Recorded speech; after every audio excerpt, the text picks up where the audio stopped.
Buckets. That's the name of my boat. Buckets.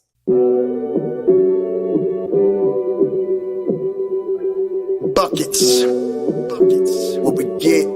Not the only transfer we got from Florida. Keith Stone, too. Remember that. Adidas, release this in a hoodie. You know, we all make mistakes. He might have made one going to It's Tallahassee. mercy if y'all don't know. Dribble to the left, cross over to the right. Hurricane to the game, many buckets for the night. Matt with the pick and roll, Melissa with the give and go. This Shelly-O, pretty girl dunking in the hole. Check the scoreboard, this what we fall for. Peep the gameplay, they want an encore. Yeah, overtime for another round. It's buckets after buckets, baby. You out of time. It's buckets. What it is, homie, it's buckets. Woo! We get buckets. Yeah, baby, buckets.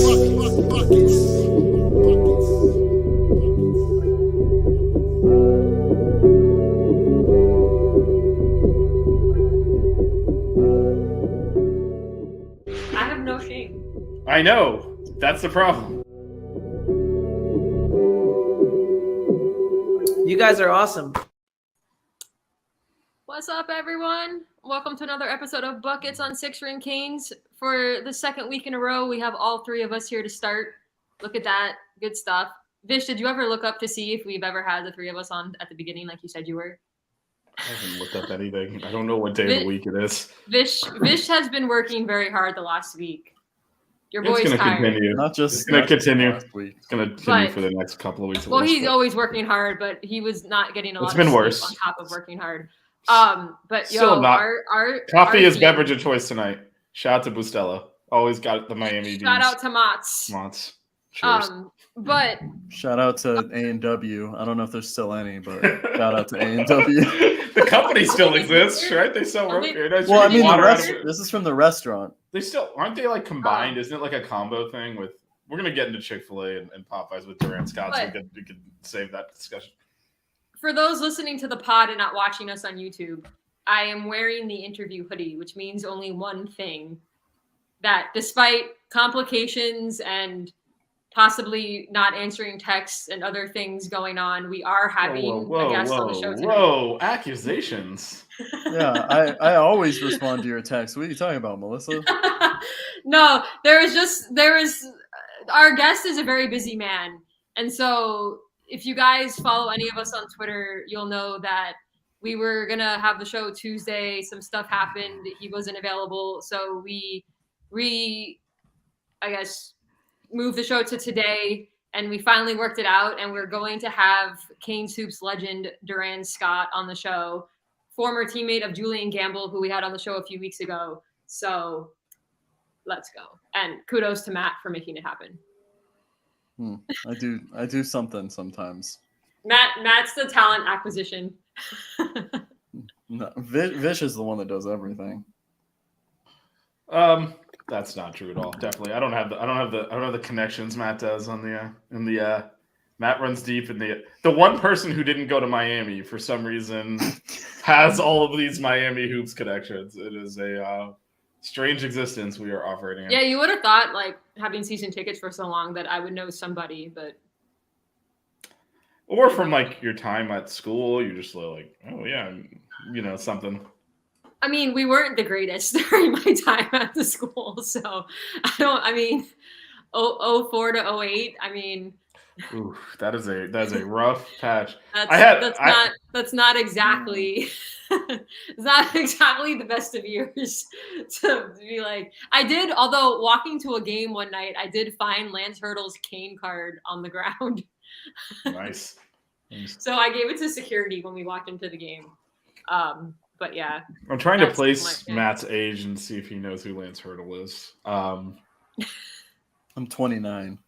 He's not that young. No, but you'd have to like I don't know how long you've been following hoops for. Well, that's the thing. Like I was alive in the 80s, but I don't like remember fucking shit from it. So oops. What year was this? We cussing today. Well, we lost filters. What happened? So like I don't know when you would start. Use your language. Sorry. It's a Miami show. Destiny Harden. Excuse my language. But yeah, I don't know like when Matt started like remembering actual like basketball games. It was like 2011, probably. I would say if I put it because it was right before the 2012-2013 season. I want to say. So you don't follow the Frank Haith days. No, thank goodness. No. Oh man, well we can talk to Durand about that because he lived the Frank Haith days for a while. So Right? Yeah, he So, bridged the Haith and Larinaga eras. Yeah, the Larinaga days definitely started a much better time for Canes hoops. But before Durand gets on the show, Matt was in Las Vegas over the weekend, and got to see some former Canes hoops ball out, and Jordan Miller and Isaiah Wong. So Matt, tell us what's up. How was your time at Summer League? It was give us good. about 20 minutes just talking about Summer League. 20 minutes. Yeah, just Okay, open the floor. You know me, I can never shut up. You didn't even get a question there. It's just like, yeah, you were there, so Matt was texting us photos the whole weekend and videos, and so yeah. just No, it was cool. for 16 minutes. We stayed at the Delano, which is they held the first ever, it's the NBA convention or whatever it was called. It was the first year they had done it, so they were holding it there too. So there was a bunch of dudes just walking around and stuff. I told you guys I saw Chet Holmgren, saw the whole entire. He big timed you. Yeah, he big timed me. He rejected me, but it's okay. Isaiah Wong got him back, rejected him. So game last night. Yeah, He stood up for you. He stood up for me. I heard him say that was for Matt too. I think I heard it in the game, but. Didn't you also hear him say he wants to go on buckets, right? I mean, yeah, he said something about buckets. I don't know. He might have said I get buckets, but I heard something about buckets. So buckets. I'm pretty sure it's about us, though. Telling you, man, I gotta go to Pacers games when they come into DC now. I gotta. No, you have to. Bruce Brown and Zay. That's 50%. 50% of our NBA footprint is on one team. Too bad it's Indiana, though. I mean, I'm happy it's Indiana. I mean, I'd rather it be the Wizards, frankly, because then I would probably get season tickets. But I could just walk over there. It's pretty easy. But they play the Wizards frequently, so I'm good with that. If they were out on Matt's coast, one game a year, not great. Shout out to the peeps in the chat. Yep, friend of the network. Daniel's always here on time. Always around. And then let's just call it friend of Melissa, because. And then AO, the fun facts guy. Fun facts AO. Catch Miami Mayhem on Monday nights. Good show. Him and Lex. Lex almost got Vish into a car accident at the Final Four. I mean, you two were in the car, so I don't know why you think it was just me that would somehow have that accident. Well, he got us all almost got us all into a car accident. Was that when we were going to the restaurant? I don't even remember. No, that was when we were in between. We were going to your hotel. We were going to your hotel. That was my fault because I offered Lex the front seat because I had been sitting in the front. And I'm like, yo, Lex, you're a bigger dude. Take the front seat. And then Mayhem. I'm pretty sure it was Lex's fault and no one else's. But yeah, AO's is way cooler. No, I'm just kidding. Lex is cool too. Watch AO clip the first part of that and be like, look, Lex. Oh, no. AO, don't worry about it. I got it covered. I will clip it. It'll go in the new intro. Oh, that's funny. All right, so yeah, but how was outside of so obviously you saw some Canes play and some Canes sit on the bench too, in terms of DJ and Sam. Oh, so the first day was crazy because that was the day that Victor Wembanyama played. And Scoot Henderson as well, Brandon Miller, some of the other, top draft picks. The line, I had never seen it like this. I've been going for 10 years. The line went around the entire stadium to get in. And it was 105, 107, something like that. So we were waiting. It took about 25, 30 minutes to get in. So we were already drenched when we got in. But it's crazy. Yeah, you walk in, it's like a NBA convention in itself because you walk in and I saw a ton of people that do different podcasts, basketball podcasts, fantasy basketball stuff. Austin Rivers was randomly walking around. So I saw him. We don't like Duke. Yeah, we don't like Duke, but just a name. And then I saw someone that I've seen in the past, Coach Jim Boeheim. I let him know, I told him good luck this season. Then I remembered that he's not coaching. Wait, did that actually happen? Like, I can never tell. Tell him to get No, Miami's that actually name out of his happened. mouth. 100% it that actually happened. 100%. That's gonna clip for 100%. sure. Yeah, no, 100%. I told him. I can never. Good luck this Matt season. has this like sarcastic delivery where he keeps a straight face. You can't tell the difference if he's, which is excellent delivery, by the way. It's full credit to you, but you actually. No, he's got me on this show. Yeah, no, me too. All the time, like, no, because he does it. He does it exactly as if he's telling the truth, except he's like joking. He holds it together. Like, I can't get through it without starting to laugh, but No, 100%. I told him. This one actually happened. I just assumed it was a joke when he said that earlier. It's like no. I mean, if it was anyone else, I wouldn't have said something like that. But was it? Wait, so this was on purpose? You told me good luck next season. Oh yeah. Okay. He was walking up from the. I saw him twice. I saw him walking around the stadium, and he was kind of far away though, so I didn't want to awkwardly just yell at him. But the second time I saw him, and I was like, oh, I'm definitely saying something. So he walked up. And like he it looked like he kind of just was like, oh yeah, and then he realized, and he was like, wait, I'm not coaching next season. Matt, I wish you would have either voice recorded or just filmed it, even if it wasn't facing him, just to hear you actually say that, because it happened really quick hilarious. though. It happened really quick. Is I would not have had the guts to say that. So, well, you got a double swing at it, right? Because you walk past, you're like, oh damn, I should have said that. And then you walk past him again, you're like, you were locked. I knew I had the to say second it. time. I had to say it. Yeah, no. If you when you think of it after the fact, and then you get the second chance, you have to say You have to fire the bullet, definitely, yeah, for sure. 100%. But I wouldn't have the balls to do that. That's yeah. hilarious. Well, I mean, whether it was me or some of the alcohol talking. Were you wearing a Miami shirt? The first, both days I was actually. Well, the first day I was wearing I was going to say, I hope he knows that came from a Miami fan. Oh yeah, no. That day I was wearing a Cane. I was wearing my Canes basketball shorts, but it says Canes in giant lettering. So I mean, maybe he wasn't looking there, but I mean, he's so old. Maybe he can't. He might not be able to see it. He probably can't even see it anyways. But the second day I was wearing all Miami stuff. So, because that was the day that Zay and Jordan Miller played. So, this draft class was crazy. I know that this is Miami Hurricanes, but a lot of young guys, really impressed me. Orlando Robinson, man, on the Heat too. The two games that I saw, the first game I saw, he had 30-something. He went off for 30 plus points. Insane. Yeah. You know what I was thinking this network needed was more Heat talk. I'm just saying that's a guy, because I know there's some people that are up. Heat fans. Look, LA Matt. Exactly. That's my point. At least Melissa shoehorning her team in there is one thing, but come on, man. Dame to Miami. Okay. Tell me about the Lakers. Something. Okay. Well, yeah, no, Max. I mean, if there was a roster of too good for summer league, which you see some of those articles sometimes, I think Max Christie would definitely be on it. He's improved a lot. For those that don't know, he's on the Lakers. I don't know if second year. He was a 5-star coming out too, so he was highly touted and whatnot. But he's definitely improved his shot and whatnot, and looks very physical when he attacks the basket. The Thompson twins though, from the overtime elite, they really impressed me defensively. They each had 3 or 4 blocks and 3 or 4 steals in their first game.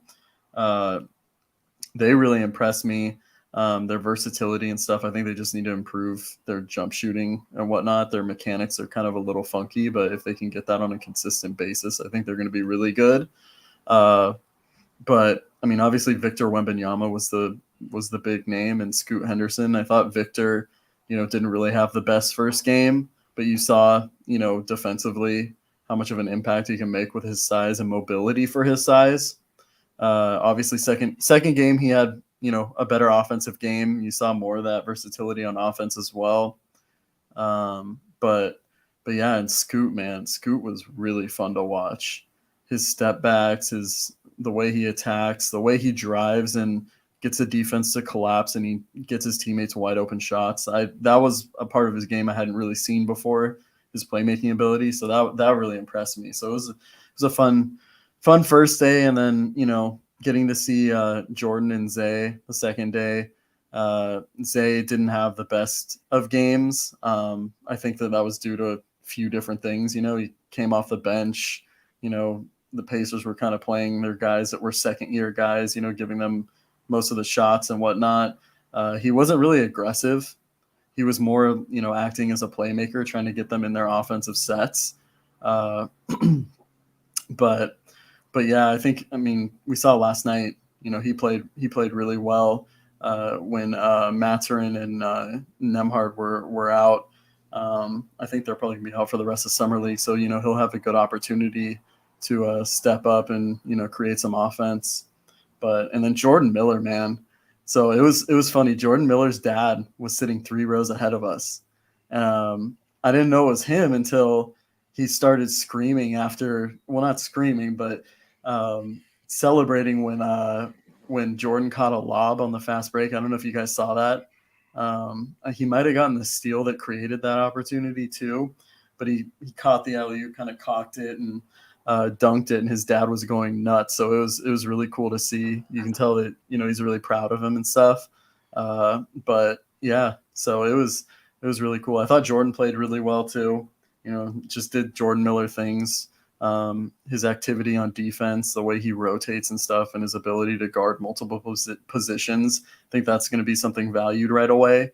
And I think some of the offensive things will kind of come with time. But he did make 2 threes. I think it was 2 for 4 on threes. So, but yeah. Is he on a 2-way also? Is that? I don't think he signed anything. I don't think he's I didn't signed. see any. I didn't Yeah. see any. I know Zay signed a 2-way contract. I don't know that. Yeah, Zay signed a I 2-way. missed I don't it. think Jordan yet did. But after the game too, because the Pacers have played the Wizards, and that's the team that DJ was on, DJ Vasilovich. I ran into DJ at the Delano, our hotel in the casino, and so I got a picture with him and stuff. So that was cool. I talked to him a little bit, but yeah, it was a really cool experience. It's always fun to go and see these young guys do their thing, and just to see people like off the floor too, because you see these guys that are like 7 feet tall, and massive, up close. It's unreal. So how, like, for like the more famous, obviously DJ, you're able to be hot too, but like Wembanyama can't go anywhere, right? I mean, even Britney Spears got pushed away. No, I mean I don't know exactly what she was doing, but yeah, he there's no way he can go anywhere. And because I think that happened the night before, like all the games and stuff. that was kind of before it kicked off properly. Yeah, so like Vegas was packed that weekend. There was it's packed with basketball heads. Like if you're going to Summer League, you're pretty freaking serious. Yeah. So it's like a just in general. Yeah. Just in general, like that was the most packed I've seen Vegas like in a while since like pre-pandemic. So it was nuts, but yeah, definitely. I saw more players walking around last year, but the Thunder and the Mavericks were staying in our hotel room, in our hotel. So we saw a good amount of people just walking around and whatnot. Yeah. So did you see Warrenberg at all or not? No. So they played the first day. It was the early game, but Summer League sold out on Friday, Saturday, and then I think Sunday sold out too, which it doesn't happen that often, only when there's really like those big names playing. And so we literally, as soon as, because you know how I said the line was like around the stadium, we immediately went, because there's 2 gyms. There's like the big gym where Victor Wembanyama and the other games were kind of going to happen. And then there was a smaller gym, and that's where Sam was playing with the Timberwolves. So we just decided to just stay in the big gym because we didn't want to lose our seats, because it's just you sit wherever. Yeah. So we got good seats, and we just kind of stayed there. So yeah. Man, I gotta catch a Summer League one of these days. It's a lot of fun. Yeah, I've never even been to Vegas, period. So You've never. Yeah, You've never. You've been to No, the I've never been to weirdest Vegas. places. I've been to weird places and I haven't been to common places. So no, that is why I said you've been to the weirdest place. yeah. Well, we'll be in Cleveland next year, hopefully. Yeah, that's I guess keeping your weird places streak going. Well, yeah. I mean, I've never been to Arizona either, so hopefully we'll be in Phoenix. So I've been. Bad experience. Texas, unfortunately, Texas is a place I've been a million times. So the Final Four being in Texas, I mean, I know the Houston area, so that wasn't anything new. There's bad vibes there for our teams. We don't need to play there anymore. But we were one win away from having both teams in the Final Four in the same state. So close. Yeah, instead we're gonna have to spend a ton of money on air for flying across country next year. Yeah, I'm already saving. So actually, no. Currently, I'm saving because we're going to UNC for for football. For football. By the way, shout out to the Canes football team. Just landed JoJo Trader, 5-star elite wide receiver. Let's go. Figure I just squeeze that in there. Oh, and actually, while we're on it, one of the top Canes high school baseball players that got drafted, I think it was in the 17th round, Daniel Kuvat, I think is how you say his last name. He announced he was going to sign with Miami instead of going pro, so that's a big one. He's going to start right away. So that's another big news. You know what I'll say about this is I saw the chat. I have a little technical difficulties. Coach Meyer overcame them. So I was going to put that in the chat, but that was a lot to type. I mean, look, man, open book. I've lost filter. At least I'm not. Tell him to use Google Chrome. Apparently, she ran into issues, then she got on Chrome. But he might be on his cell phone though too. I hate to do tech support over the show, but what error is he getting? He just said, do I have to create an account or something? Try jumping in. No, straight in. You don't need an account. Yeah. You sent him the same link from the chat because that's the one I clicked. Yeah, let me see. Yeah, I'll put a. Last night when Julian was. So Katie Meyer had an issue getting into the stream to the link. Julian Gamble's phone or whatever froze halfway through our conversation. So it's only right that there's some type of technical difficulty. Yeah. Katie Meyer could not had trouble. Had texted me. I didn't even see the message. Yeah, she figured it out on her own. She figured it out, came in, and referenced, boy, I didn't think it was going to work. And then, after the show was over, I looked, I was like, oh, man. She was messaging me the whole time, this isn't working. I was like, if she never came on, Melissa would have killed me. Well, it was shout out to Matt for paying attention to his messages. I'm a busy person, man. You got to get my attention. While we're doing the technical difficulties, why don't we talk about our sponsor, Prize Picks? Yep. Speaking of a place where you will not have technical difficulties, it works on all of your major devices as well. PrizePicks.com, offer code is FIVE. That's the word 5 spelled out. Pretty simple. You pick 2 to 5 players, pick their over-under on their lines. If you hit all of them, you get paid out. The more players you play, the more you'll win. And if you deposit up to $100, 5 Reasons Sports and Prize Picks will match that deposit on new accounts. So if you haven't played Prize Picks yet, sign up, throw $100 in there. We'll kick in 100 on top of that if you use the offer code 5. That's FIVE, and it's a new way to watch sports. Make some money, watch the over under on the line. Fun time. PrizePicks.com, offer code is FIVE. That's offer code 5. I'm such a good co-host.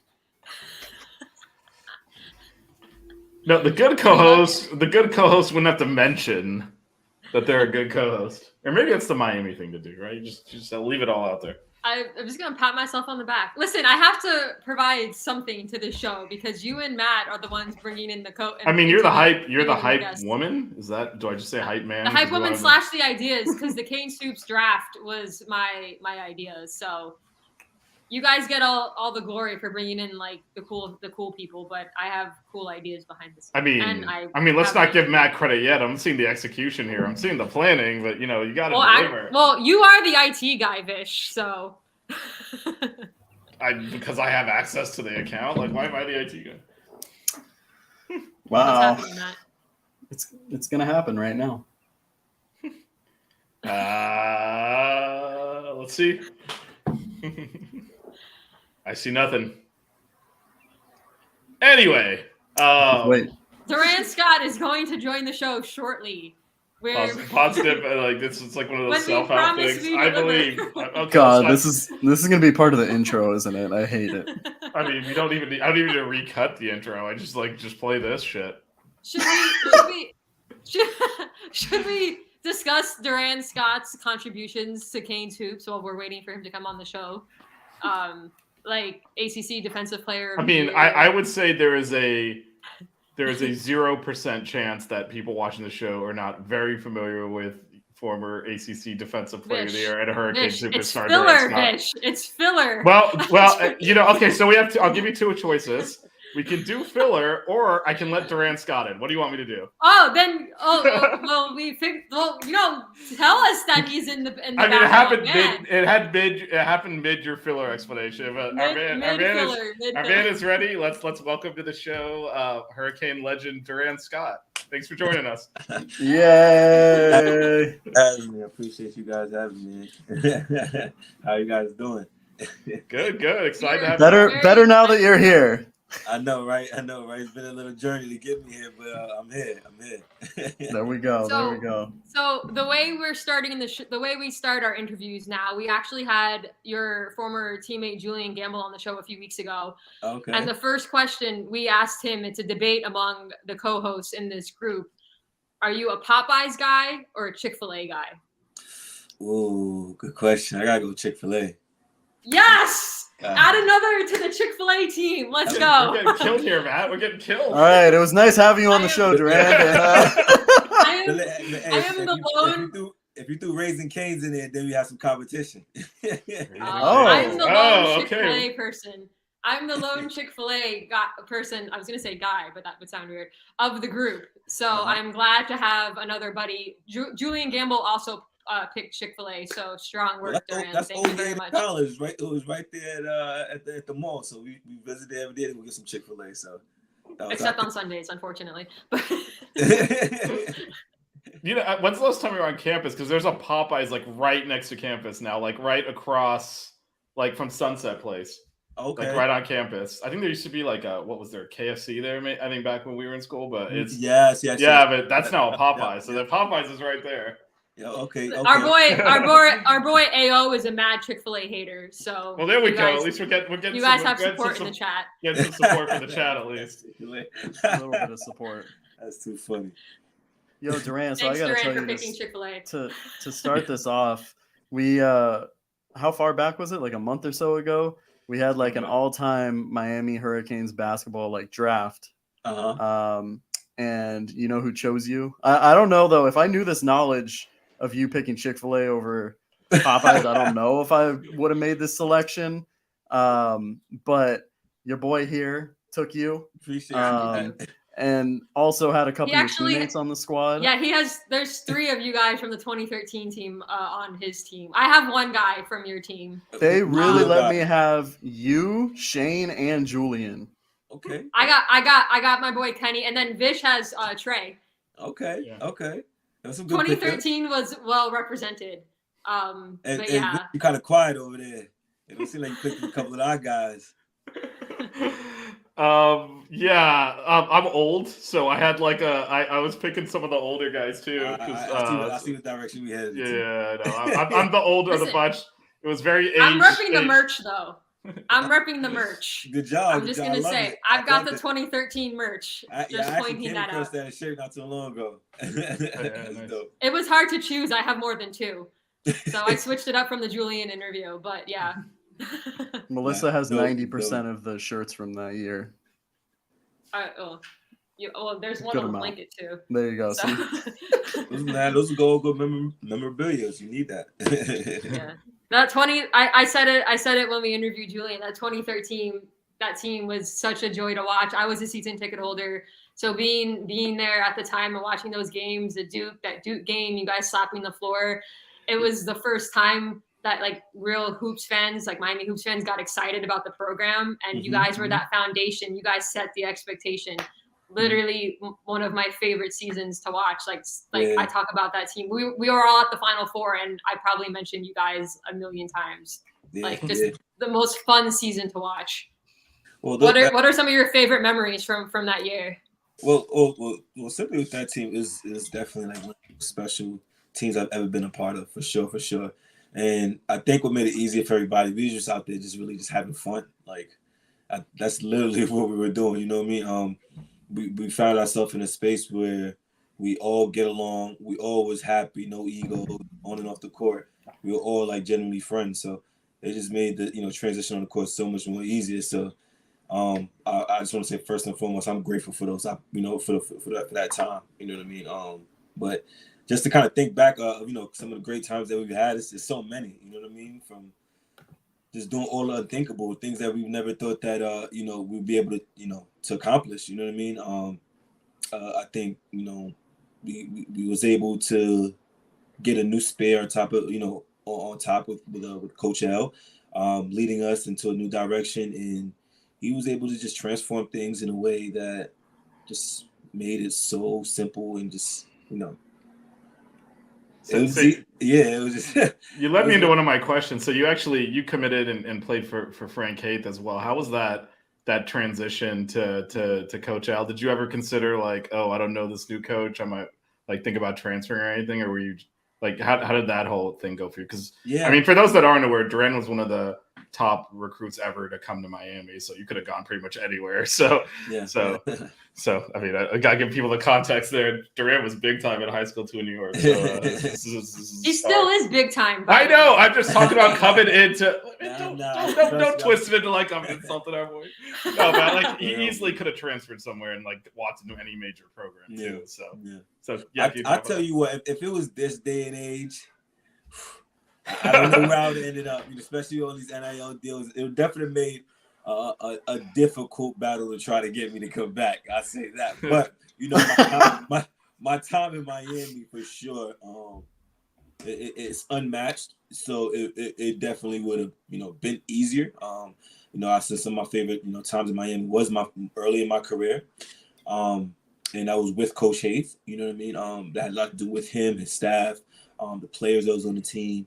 And just get acclimated with everything in Miami, you know what I mean? And then, once you kind of, after my sophomore year, it truly just became my home, you know what I mean? And I don't know how this would sound. I want to make sure I'm humble, but you know what I mean? It was more easy to welcome Coach L, if you want to say. I felt already comfortable where I was at. I didn't think that outside of the X's and O's, there wasn't much that would be changed. Other than just trying to get to know what his philosophy is and what type of person he is, which we got to know on day one, like legit. Like, and I think that's what drove I think everybody stayed. Yeah, I don't think anybody transferred, if I can remember correctly. We just felt his passion right from the get-go, and he let he laid down the foundation, and we just followed it. And, we were very successful at what we did. In fact, people transferred in with Trey and Kenny. Yeah. So big additions.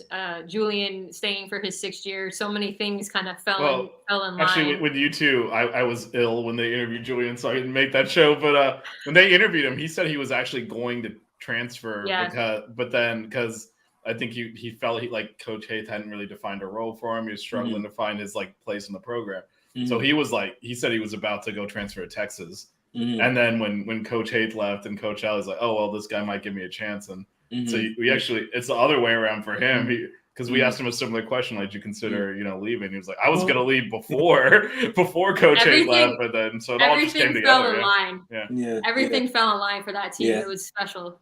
Yeah, it definitely did. But it definitely, I give I tip my hats to Coach L, and to all of us, to obviously taking a chance and just believing in what we, in ourselves and our team and what we had.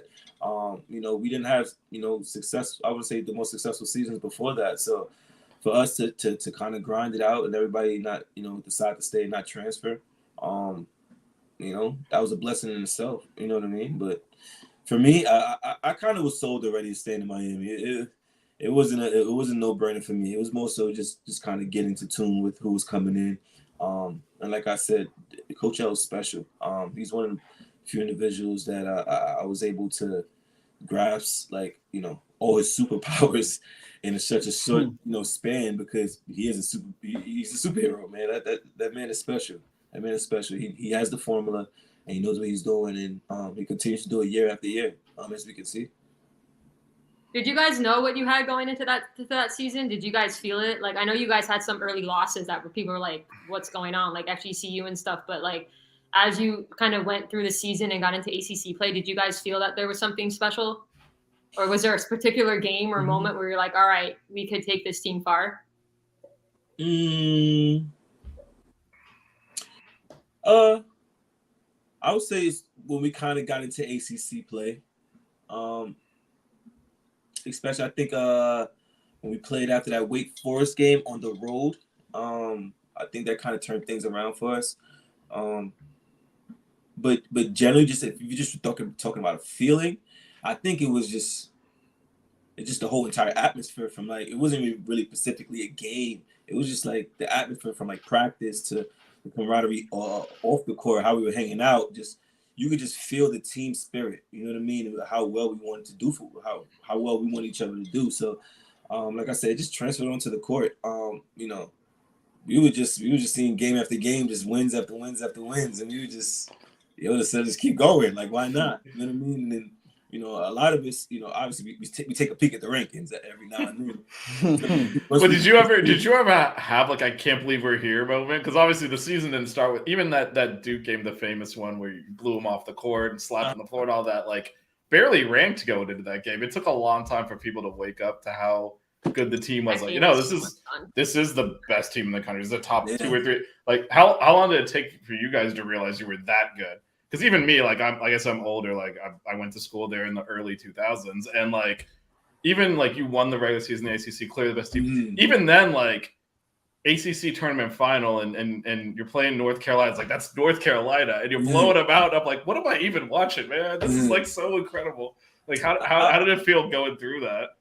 I mean, it felt amazing. You know what I mean? But I each moment of this journey, I felt the team getting stronger and stronger. And just growing more confident in ourselves and our team.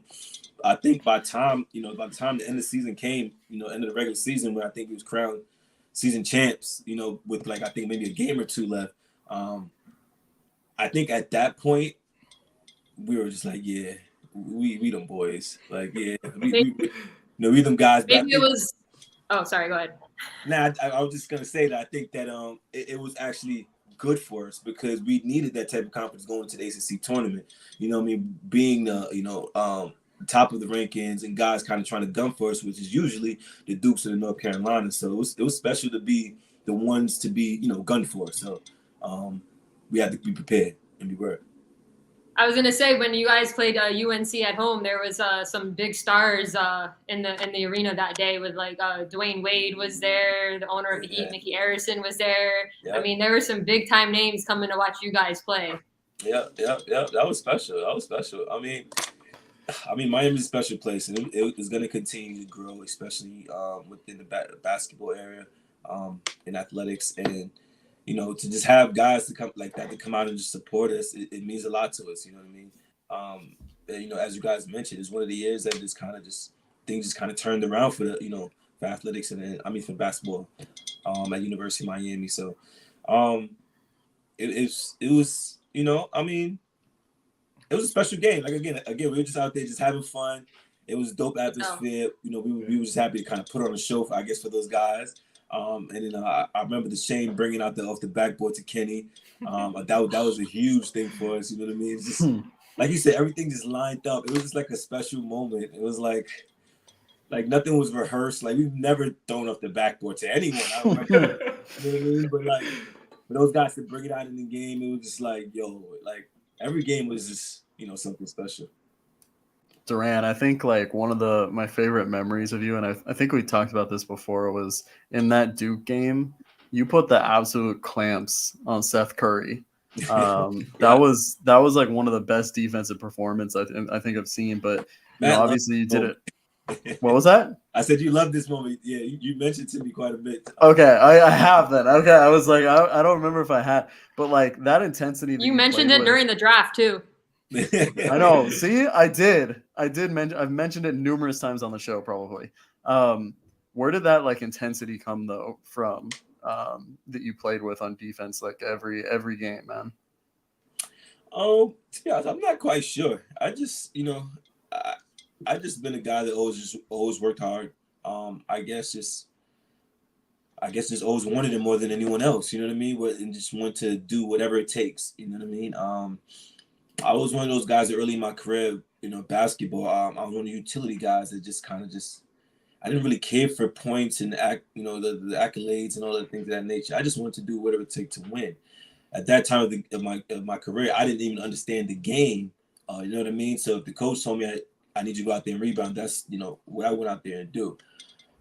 So just growing up early in my career, I think I just developed a habit of just that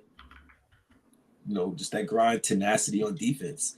Playing against these great guards in New York, and then playing with so many of them. Having guys like Kemba Walker, Chris Fausto, Vel Carter, Chuck Bryant, Jordan Thea. These are all D1 guys that we were on our team. We were the number one AAU team, and then also playing with Rice High School with all these top guys.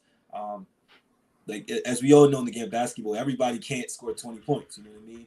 Yeah. And during those times, I was the young guy. You know what I mean? So we had the Kemba Walker getting the 20 points. We had the Chris Fausto shooting the lights out. So I was one of those guys that had to guard the best player on the other team. I had to do the utility things of just locking the person down and just rebounding, things of that nature. And I just took that with me to college, and it became my calling card. You know what I mean? And that, like the moment you always talk about, it's a special moment for me. I'm happy every time you actually bring it up because it reminds me. You know what I mean? Of just like what I'm always capable of. So I do appreciate that. You know what I mean? Next time we have you on again, I'm gonna bring it up again. Facts. We're trying to get a 2013 team reunion where we get like a bunch of you guys from that team on the show at the same time.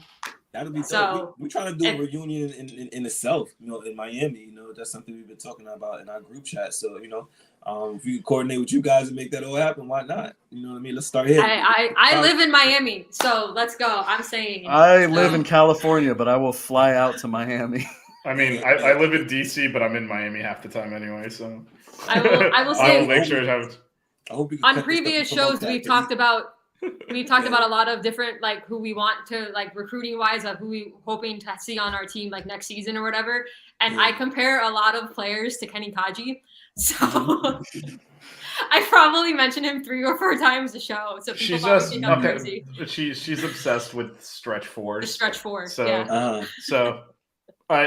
So it's just like everything's like, well, maybe you could be a Kenny Kaji. He's a tall guy because now like everyone's a stretch four, right? The game's changed. So Kenny Kaji was a revolutionary, but so she's always goes back to that. As much as Matt brings you up about defensive clamping Seth Curry, I probably bring up Kenny Kaji being a stretch four just as much. Well, he's a special player. You got to remember his journey is tremendous. You know what I mean? I was kind of there. Well, I was there from the beginning, you know what I mean? Obviously, he started at Florida and just kind of transferred into University of Miami when Haith was there. I remember when he first walked through those doors, and Haith literally looked in my eyes and was asking, "What do you think about this kid?" And I was like, "I'm not too sure." But at that time, Kenny was like a little rugged, a little raw. He just needed a little bit of discipline, a little bit of support. I think when he came to Miami, he got that. He got that from us. Starting with Haith and then especially with Coach L. And I think that just developed him into like a tremendous player because with his height, his strength, his capabilities of putting the basketball on the floor, the way he could shoot the basketball, defense abilities, like he's a freak athlete. I think he's kind of underrated. You know what I mean? I think there's little flaws in his game. I think there's little flaws in the game we talk about if you're being honest. But at the end of the day, I think he does so many things that you can't teach. You know what I mean? Yeah. I think that's what kind of helped us tremendously in our run. Even then, I don't think he didn't understood how good he was. You know what I mean? I think it was just raw talent. Oh, go ahead. Sorry. His first position was 5. You got to forget that. Yeah. I got to ask you 2 things since you brought up Kenny Kaji. First of all, well, you're talking about Kenny a little bit here. Who would you take, though, first in a Canes all-time draft? Would you take yourself or Kenny Kaji? Oh. Okay, I just wanted to make sure. Okay, we're on Well, the same page. I will point out, Matt actually had the first pick, and he took Shane. That's not a bad pick, though. Yeah, see? Pick. What's up? Not a And I bad took pick. Durand. What's up? It's not a bad pick. And he was my 'cause- second round pick. Because you gotta think about, you gotta also, put in consideration Shane. He's a type of player who can he makes a lot of people around him better. You know what I mean? By actions on the court, by his physical play. You know what I mean? Defensively, offensively, his athletic abilities. Again, things you can't really teach. It just come from within. I think his game makes everybody else's game so much more easier. You can say that about yourself, though. I mean, I can well. I do. And, topic right now is Shane, and I just know from firsthand how This man's being humble over here. Obviously early in my career playing the point guard, I was very point guard dominant, and obviously when Shane came in, he got in the point guard position. I kind of slid over to the 2-point, but we kind of played the point to kind of together. But at the same time, again, playing alongside him, I think he made a lot of things much more easier for me, and he made me more versatile, to be honest. So I had a question on Coach O, because you mentioned earlier he's got like that magic, that secret sauce. yeah. So one of the things that we've talked about on the show, Vin, I'd be interested to get your take, is just how much he changes over time. Because like the team, the way they played this year was nothing like, I mean, they didn't even think about playing defense. and they're undersized playing small ball, and you played 2 bigs and pounded people, and like you were the best defensive player in the ACC. Like, how does Coach L just adapt his styles like that? Because he mentioned, he was the right coach Kenny needed to really thrive. But I feel like he's the right coach a lot of players needed, and they're not all the same types of players. So I was curious if you had the insight into his coaching style and like how he's able to do that. Well, like most of the great coaches out there, if you usually one of the most of the top coaches, they are able to adjust. You know what I mean? They usually don't have their own philosophy and try to teach it year after year after year. When you do that, it becomes a little bit tough because you get new talent year after year after year. The game is changing year after year after year. So if you're not able to adjust to players' situations year after year, you're gonna struggle. You know what I mean? You're gonna run into situations where you might have a squad who may not be defensively sound as you would like, or as your teams in the previous year. But you got to go back to the drawing board to see where we can be proactive at and where can we dominate the game at. I think they dominated the game offensively. You know what I mean? We had a lot of offensive threats. That's a philosophy I think Kentucky uses a lot, where they try to put a lot of points on the board, so you don't really see their defensive capabilities. So I think he's just able to adjust a lot, and he's really, really, really good at that. And I think we're able to see that year after year because we get different talent. I got to ask you a question, Durand. This is kind of moving back a little bit. So Julian, I was talking to him a little bit because I was like, yo, is there a funny story I should ask Durand about or whatnot? And he's like, ask him about the one summer for a week when the cafeteria was closed and we had $25 to split for a week worth of food. Oh, jeez. What did you? Because I know you're not eating Chick-fil-A. That's not. There goes the whole money. Yeah, that is not Chick-fil-A money. That was not, like I said, it's different times. So it's like that would never happen now. But that was like the one time we were college students and we were broke. You know what I mean? And to see the cafeteria close and just have to go through an entire week just trying to figure out what the hell we're gonna eat. It was quite difficult, but it was joy within that craziness. And it's funny you bring that story because that literally that story in that moment kind of drew mine and Julian's bond. Yeah, that's stronger. what he said. There had to have been a lot of ramen. Yeah, What did you end up eating? We gotta get details, man. It was just a lot of trying to split coins, man. It was. Here go $5. Hey, you need this $5. You do it. It was just funny. I don't even want to get the details. It's too crazy. Okay. We want, man. Jeez, what the hell happened? We're gonna have I'll to get let him them tell both it. on the show and ask them this question again. Yeah, how about that's perfect. If we both was on the show and we asked At the him reunion. and There he's we okay go. to tell the story, I'll let him tell it. I'm cool with that. Okay. There we go. Oh man, but that was definitely some funny time, man. That's my brother. Woo. That's awesome. So Durand, we've kind of been reminiscing a lot. What have you been up to lately? Where you been playing ball? Tell us what's been going on. Well, this past season I was in Spain playing. I was playing the Mhm. second division in ACB with a team called Oviedo. It was a good experience. Have fun. I joined the team mid-season. The team was in a pretty difficult position, but the play was to kind of keep them in the league and try to bring them up as close as possible to try make a playoff push. Fell a little short, but that's how it goes. Next plan is to try to figure out where I'm gonna be playing next season. My first time playing back full season again, so I'm excited for that. So this summer, just trying to stay in shape, just trying to stay active. I got my brand International Grind that just been trying to bring awareness to a lot within the youth and in the international basketball culture. Just staying busy, and I should be back out in Miami soon. Actually, I think we're trying to, like I mentioned earlier, we're trying to do a little bit of a reunion. So try to get something going, and we'll see how that goes. Yeah. You all are welcome on this show to do your reunion. Yeah. So, Durand, let me ask you, because you played overseas for a little while now. What was kind of like that? Because I talked to Julian about this, like the culture shock moment, like when you first came over. Mm-hmm.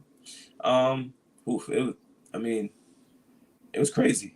Just from food, the language, literally everything. I think what kind of saved me was just my mental. You know what I mean? Just trying to stay mentally locked in, just knowing what's the goal. That I eventually want to get a shot back at the NBA, or potentially a shot at just playing for one of the best teams in Europe. So I was really, really locked in. I tried to let many things phase me, but it was really difficult. Even the time difference, just trying to get out of that. Waking up late for not late for practice, but waking up, close enough for practice where I'm going to practice sluggish. Trying to just kind of get that jet lag off of you. Like I said, adjusting to the food. But don't get twisted. There's some great food out there. You know what I mean? If you're a foodie, but there's some not so great too, right? Yeah, that is true. Our man lived off of $25 splitting with Julian Go for a week. He can get things done. He'll be good. They don't got Chick-fil-A in Spain. No, they have much better food than that in Spain. Yeah, even the personality of people, or everything. It's just different. I played all over the country. I played in Spain, Italy, Israel. So what was your favorite place you played? I'll say probably Israel. Reason because just off the court, mentally it's just comfortable. You know what I mean? Food is good. People speak English. You can enjoy your life outside of the game of basketball. Beaches. They got a day life, a night life, and the people are just great people. Despite what you hear about, the wars and things of that nature, which I actually was fortunate to, well, not fortunate, but I actually experienced a war, about 2.5 years ago when I was in Israel. But it's a dope place. It's really a nice place. I'm not trying to scare anybody with that, but it's well, the falafel. You can never have too much falafel. Man, nah, not at all. It's some hummus. Right? I've been to Israel. The food there is really, really good. Yeah. Matt follows more of the overseas stuff than I do. But have you been on any teams with any of the guys from Miami, or have you played against them at all? My second year, I played with Ryan Brown in Israel. Actually, That's what I was gonna say, right? Yeah. Then my third year, I played with Kenny Kaji, which is the team. I didn't know that one. Yeah, in Italy. Oh wow. Which is actually the team that Kenny Kaji. I played with Kenny Kaji and I ended up staying a following year. He ended up leaving, but now he's actually back with that team this year. So, but yeah, I played with Kenny Kaji my third year, and I think that is it. Yep, that is it. So you just reminded me, there was a time when you played with a good amount of guys, and that was on the Cat 5 team. Yep. Is there any way we're going to see that come back, maybe? It's funny you bring that up. It's for me and Gary's Adams. I don't know if you guys remember Gary. Yeah, I know Yeah. Gary's. Of course. Shout out to my guy Gary. So he over there doing big things. He was with the Sacramento Kings. You know, they did had a tremendous success this past season. But me and him actually was trying to form a TBT team this past season, but fortunately it was unsuccessful because he is getting married and has a baby on the way. So he has a lot going on. I was like, I can't do this by myself. So hopefully, the plan is to try and structure something for next year. Where it seems very strong about it. So, fingers crossed. Hey, you need an assistant coach, let me know.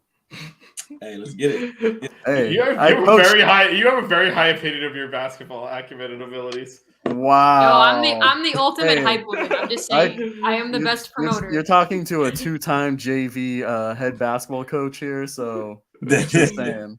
Hey, I got multiple you rec league check out the championships in trophies. high You're school. not checking out the trophies up top. Yeah. Oh, yeah.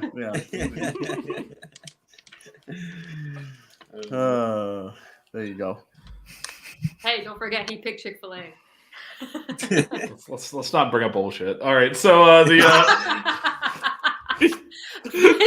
Miss the potty mouth on today's show. I don't know what's going on with me. I apologize in advance to the listeners. He's tired of Chick-fil-A, okay? I know it's too much Chick-fil-A, But actually, so you were in Spain. How different was that culturally? Because they live on a different time. Forget the time zone. They are like night owls. They take naps. And then I know Oviedo's in the Northwest. It's kind of cold. It's kind of remote. How did you adjust to that? Because I think you were talking about how Israel was kind of closer to being at home. It's more city, more urban. It's more cosmopolitan. Oviedo was not those things generally. So how was that adjustment? Not at all. So my first year I played also in Spain. I played in a city called Santiago Compostela, which is also generally in the same area. I spent the full season there. So this is generally what Oviedo is like as well. Yeah. And it was depressing because it rained so much. I can't make this up at all. It legit rained maybe 90% of the time I was there. Oh my God. We legit had a span for, I think we went for I think it was 4 months where it rained every single day. It didn't miss a day. Yeah. It was so this is just picture that. This is what Oviedo is pretty much like. I was fortunate. And it was cold? Yeah, it does get a little chilly. But like I said, I joined the mid-season. So I didn't get, all that, terrible weather. I did get some rain, but I didn't get too much of the cold. So it wasn't too bad. It was my first season. Yeah, it was crazy. I still remember till this day how I played out there with a guy named Mike Muscala. I'm not sure if you guys know. Oh yeah. Yeah, that's who I played my first year overseas. We had some good time, but yeah, we hated that weather. Bucknell, I think, or something. Yeah. Oh my God, shout out to my guy. That's awesome. Yeah. Did you follow the Final Four team this year? You talked to any of the guys or Coach L or? Of course. Obviously just Bush and Coach L. Good luck. Just I know I can't give him no pointers, but the best as possible. Make sure in the best spirit as possible. You need Matt's confidence. He'd be giving him pointers. I've tried to set up phone calls, but it's just That's too funny. This past season too, I was fortunate to build a small relationship with a couple of these guys. From when I visited or just through social media. Again, just wishing these guys luck and just rooting for these guys because what is the sport if we don't want someone to beat records and succeed and get to the championship? This is what it's about. This is what's going to make University of Miami a great program or continue to make it a great program. So they make me happy. They give me a reason to come out to the Final Four, enjoy it, drink some beer.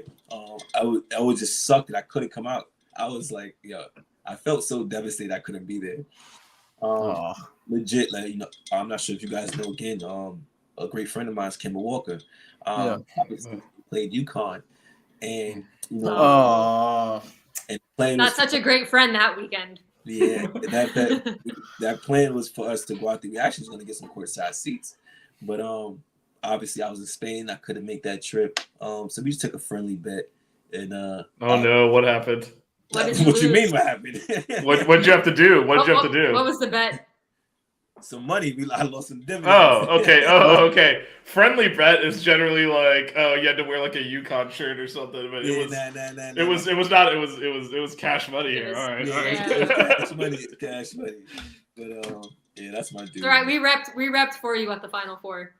I appreciate it. I appreciate it. Durand, let me ask you, because you talked about this year's team a little bit. There's a reason why I'm asking this, because I'm a certain stan for a certain player. Who was your favorite player to watch, this past season, you think? Oof. They all like, oh, that's tough. Put him on the spot. Oh, that's tough. I know I am. Like- I'm putting him on the spot. Oh man. You want us to name ours and give you time to think? I probably gotta say Jordan Miller. The reason I would say him, just He reminds you of yourself, right? yeah, Does a little Yeah. bit of everything. It just Yeah. like obviously he's playing well, but just seeing him out there actually enjoying playing well, it's so well. You know what I mean? It's a great feeling to see him out there, working his hardest and just enjoying the game. You know what I mean? That's what really reminds me of myself. You know what I mean? And that's really like a safe place for me where like no one can take, that's a joy no one can take away from you. And it's going to lead you to great places, as we can see. You know what I mean? He has a talent. He loves the game, great spirit, great guy. Another guy that does, all the small things, all the tangibles. It keeps it really simple. You know what I mean? And he's a team guy. You know what I mean? Who doesn't want a team guy? You know what I mean? So I think he's actually gonna blossom in the NBA. He's gonna do really, really well because a lot of people draw to him just because of his attitude, upbeat attitude, and just how much he wants it. You know what I mean? He just continue to just work on his game and just be a great listener. Sky's the limit. Hopefully he come back to Miami, show us some love. We need this like alumni coming back and like just we need that love. We need the like Kentucky guy, and we need that. I think the time is now. I think personally. Have you because I know some of the guys, I know because I talked to Davon sometimes. I know he went back and was like working out there and stuff. Yeah. Did you ever go back or whatnot recently, or kind of play with some of the guys? A lot of those guys, we come back and work out. Obviously we hang out, whether or not in Miami. But I think for just like the time that we're in now and like so much success that we have, I think it should be so bigger. You know what I mean? A lot of guys deserve so much more flowers, and we've done great things within basketball at University of Miami.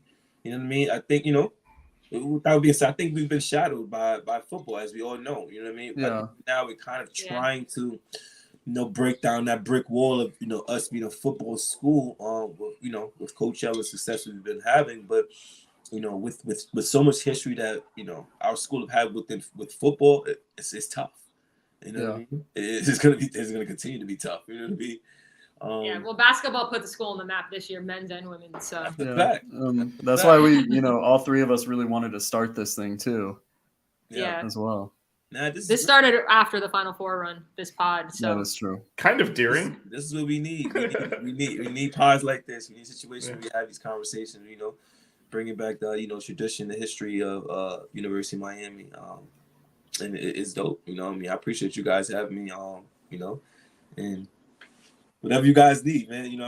I'm with it. I'm with it. You're gonna be the head guy to get this reunion started on the show, Durand. We're counting on you. Let's do it. You're gonna get a text from me as soon as this is done. Let's do it. It's too funny. Oh man. Hey man, well we really appreciate you coming on. It was great to have you, man. It was good talking to you again. Thank you so much for the time. Thank you so much for coming on. And you're welcome back anytime, Durand. Yeah, of course. No doubt. Hopefully we make another Final Four run next year, man. We gotta make we can all meet up in Phoenix. Yeah, we expect you out there. All right, let's do it. I appreciate you. All right. Thank you so much. Appreciate you, man. Thanks, All man. right, Durand. All right, man. That was awesome. Yeah. Yo, I could have kept talking to him for hours. I mean, Like time flew. I looked at the time and I was just like, "Holy crap! It's been like." well, yeah, no, we had been like well into it, and I texted Matt, and I'm like, did you have time you need to add that? Because we're just going. And then he's like, Yeah, no, I wasn't. I mean, Nope. I could. Yeah, I was gonna keep it to like I was thinking around like 45 minutes, but Yeah. we were right at that range. So, Yeah. but Yo, yeah, he Ayo, was- take your nonsense somewhere else. facts, Ao. I mean, Ayo says, fun fact, Vish, Maddie, and I are going to start a pod about anti-Chick-fil-A weak ass chicken. you know what? You Yo, I got Durand and Julian on the pro Chick-fil-A but team. you know what? so- I was about to compliment you, and then you went bragging because I was about to say, you know what? You are a good co-host because people listen to the audio version. They don't know what the hell we put on the screen, but you read it out. Yeah, I make sure to read it. Yeah, but then you I went with listened- your bragging about Chick-fil-A, and you know what? No, I will say, I listened to one of the pods a few weeks ago because I wanted to know how I sounded just on the audio. You 'cause sound I was like, exactly oh, like you if sound more- on the. I know it to me it's just different, and I'm like, oh, if more people listen to just the pods, like I want to know. Oh, way like, if more it's people easy listen to the follow. pods than watch Yeah, the show. I was like, is it easy to follow? And I was thinking about it because when we did the Canes Hoops draft, we never kind of did a rundown of our teams after, so like it was kind of hard to follow if you weren't like watching it, but it's okay. But Durand was an excellent guest, man. He had like so much insight into stuff and gave some what Ao would say fun facts. And I somehow got a Kenny Kaji mention. So Somehow you just brought him up. No one even talked about it. What do you somehow? It wasn't Well, like no, Durand even Matt- opened the door. Matt was like, "Oh, I talk about how you clamped Seth Curry in the Duke game," and I was like, "Oh, oddly enough, I also mentioned the same thing." You just had to That's get not him in related there. at all. That's not related at all. He's talking about the person we're interviewing to the person we're interviewing. You're like, you know, you had a teammate. I know. In my head, I was like, "Oh, You know shoot, who we got- gets talked about a lot? Kenny Kaji by me. So let's talk about Kenny Kaji right now. You somehow wasn't made on it about yourself and Kenny 'Cause it Kaji. We're No, talking to because then he started a talking former about Shane, and I was like, defensive player this isn't where I meant to go. I was going to quickly mention it and then keep going, and then it started on a tangent. I was No, like, the that's not what Shane I was meant us to too. do. This was all that was Yeah. you too. Because Also- you said he picked Shane Larkin first. That's why he started talking about Shane. It was all you. You took this off topic to his Because he was teammates. talking about who he drafted. No. This is what happened. Oh, I don't remember. Matt I asked, didn't mean to take it off on a tangent. Matt I asked just, I Durand have, Scott about himself, and you I Like brought a it good back to Durand co-host. when he was And talking pointed about out Shane, that and he I was like, talks oh, about that this could a relate lot. to you. then you brought up Kenny Kaji, and then you It brought up how he happens. drafted Larkin It's first my in the draft. it's something that, I don't know. Something got mentioned about the draft. And Honestly, I brought that up. Vish, if we ever get Kenny Kaji on, like me and you might as well not show up. Like, there's no point. I didn't do it on purpose. It really was. I know, I it brought was- it back to Durand when he was talking No, about but he Shane, and I was just like, oh, by no, the but way. he didn't care. And in fact, when he tried to bring it back, he's like, "No, I'm talking about Shane. He wanted to talk about his teammates. So it was fine." Yeah, because in No. my head I was like, oh shoot, what did I Yeah, just do? no, Like, I because didn't mean to. No, he's clearly like he values that team and his teammates. Like, that was Listen, the one thing that came. You guys Oh, can we- understand my can- verbal diarrhea. Can we Oh, we talk do. about like what happened that one week in the summer that between? with Okay, you all right. and Durand? Should we irresponsibly speculate? Yes. Well, no, I just want to know how to if I don't understand how Mhm. like Chartwell's closed, which is the name of the dining hall. I don't understand how it's like these two guys who play for the athletic program only have $25 between them to live on for a week. I don't understand how that works. Like, It's off season. doesn't the man. program at least feed them? They're not on campus at that point. That's out of season. Yeah. And I think too, Oh. this was because they talked about the summer that like they all like decided that they were gonna like work out together and whatnot. So I think this was the same time that happened. But yeah, Good loud typing there. That sounded authoritative, Melissa. It was very authoritative. Yeah, no, there was no like, especially back then, like you couldn't even give like that's what he said, like this would never happen now because there's NIL money, but there's also just the players are a lot more taken care of. No, like even when I don't know about when you were in school, Melissa. When I was there, like there weren't athlete only dorms. Like I lived on the same floor as James Jones and Mahoney. Like they didn't separate them out. Vernon Yeah, Carey no, lived most before of us. I mean, the new Lakeside Village has kind of become like the athlete dorms, but I mean, back then. Yeah, but even like they didn't have an nicest- athlete dining hall. I used to watch Vernon Carey like eat half the food Well, no, in the I damn mean, Chartwells. back then they lived in Mahoney Pearson, but Mahoney Yeah. Pearson was huge, so like there was other people living there. They weren't Yeah. just gonna. I mean, Mahoney Pearson was the nicest. No, but like they building. didn't have their own like dining or anything. Like they used to eat in the Yeah. same Chartwells I used to eat in. Like I used to eat with these guys. Yeah, there's more facilities now. Also, So when it- basketball so when it was shuts like down- a redheaded when it- stepchild back When then it, when too. it so like no when they one was closed paying for summer, attention. same as everyone else. When I was there, they were one of the biggies. People paid attention. It was a different I vibe didn't though. realize- I didn't know that the dining hall closed during the summer. I thought. Yeah, like, no, they closed had for a one few. open. They closed over Christmas and they closed in the summer for a few weeks. Like in Maybe between just for a summers. week over the summer, Yeah. in between semesters. Yeah, I think because I was it's gonna say they do before- summer sessions. I think it's before summer session. There's a gap there because they make I everyone. wonder do if that. it's still Chartwells. I wonder if it's still Chartwells. I wonder if it's like a new company that's taken over. I don't know. They went on. Remember, there was a whole like labor issue with them. Well, no, my freshman year there was a whole food poisoning incident where like all these kids were getting sick going Oh, home that shit. ate at the dining hall. People mean, were that's like like throwing up on planes. Hmm. I was like, thank God I left the day before. There was like a mass food poisoning. What I the don't know what. That was my freshman year. I remember because like I had friends like messaging me like, oh hey, like I got massively sick on the plane. Like everyone who had Chartwells the night before, like everybody got sick or something. Oh wow. Chartwells was infamous. Yeah. I have a ton of stories that we don't need to discuss on air. I Yeah, it was survived. hot. Man, I survived in college just off of the Carl's Jr. that we had. They had the 2 for 2 spicy McChicken sandwiches or spicy chicken sandwiches. I lived on the subway that was on campus in the Law Quadrangle. I was at Subway almost like every other day. Damn. Like, There's a I lot loved Subway. better options on campus now. They have upgraded. Now, everything. yeah.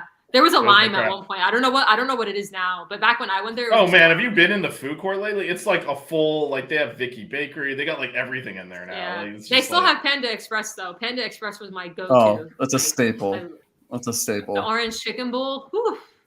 They I actually had that they every actually Tuesday had my senior they year. actually had brand name Taco Bell when I was in school. The one that became I like don't this, know what the lime is now, but but it became Uh, like Salsaritas or some crap like that. But it was actually Taco Bell. they moved the subway to the like the food court area, and now that area is an Einstein's, and if you walk past it, it smells so good because you smell the bread baking. So it's the You have opposite. you have an It's- Einstein's bagel? Damn. I mean, they're everywhere in Miami. Yeah, they are. I think there's one like down the street from the campus too. but There there's is. one There is on campus now. Sunset. There's one right there on Sunset and US one. Yeah, no, Melissa's people are everywhere there. So. Wow. I will say I sent Vish, like when we had Wow. Julian on, I sent him pictures of like them celebrating cutting down the nets for the ACC championship. I sent Vish the photo of Durand, but it's so poor quality we didn't even bring it up. Well, no, first you sent him the one of Reggie Johnson, right? And then No. you I mean, that's sent how him the poor one- quality it was. I know. I was just like, tell. wait, is this him? No, it's not. Wait, I meant to send this one. It was with, I don't know, in 2013, whatever iPhone was out at that time, I took the picture with that and I was across the court, like Yeah, from no, there wasn't. end There line wasn't. to end line. There wasn't like the multi-camera zoom and stuff we have today. Yeah, You're not yeah. gonna And get- I you're was not on gonna the get other shit. end. I was on the other baseline, so it was not a good photo. But I figured out it was him, but we didn't need to bring it up. Yeah, because you couldn't really tell it was him, but from the photo. So It's my yeah, my bad. It's a bad photo. But the fact that I still have them in my phone 10 years later. Wow. yeah, I can't believe you haven't like put them on the cloud or something. It's probably on the cloud. I think it is in the cloud. Because they've transferred from phone to phone. And I download from the cloud when I so. Yeah, but Sorry. like even now, I think campus pretty much shuts down for a few weeks. Remember, we couldn't get Yeah. to the rat. We were gonna try yeah, mac I and haven't cheese been or to something. But it's okay. It's not the real rat. So I mean, it is now. it's like a fancy modernized rat. I miss the rat that was like this little hole in the wall like shack. It wasn't That small, they knocked was down. it? It wasn't they- small. It was It just wasn't dumb. small. But they knocked it down so they could build the music school.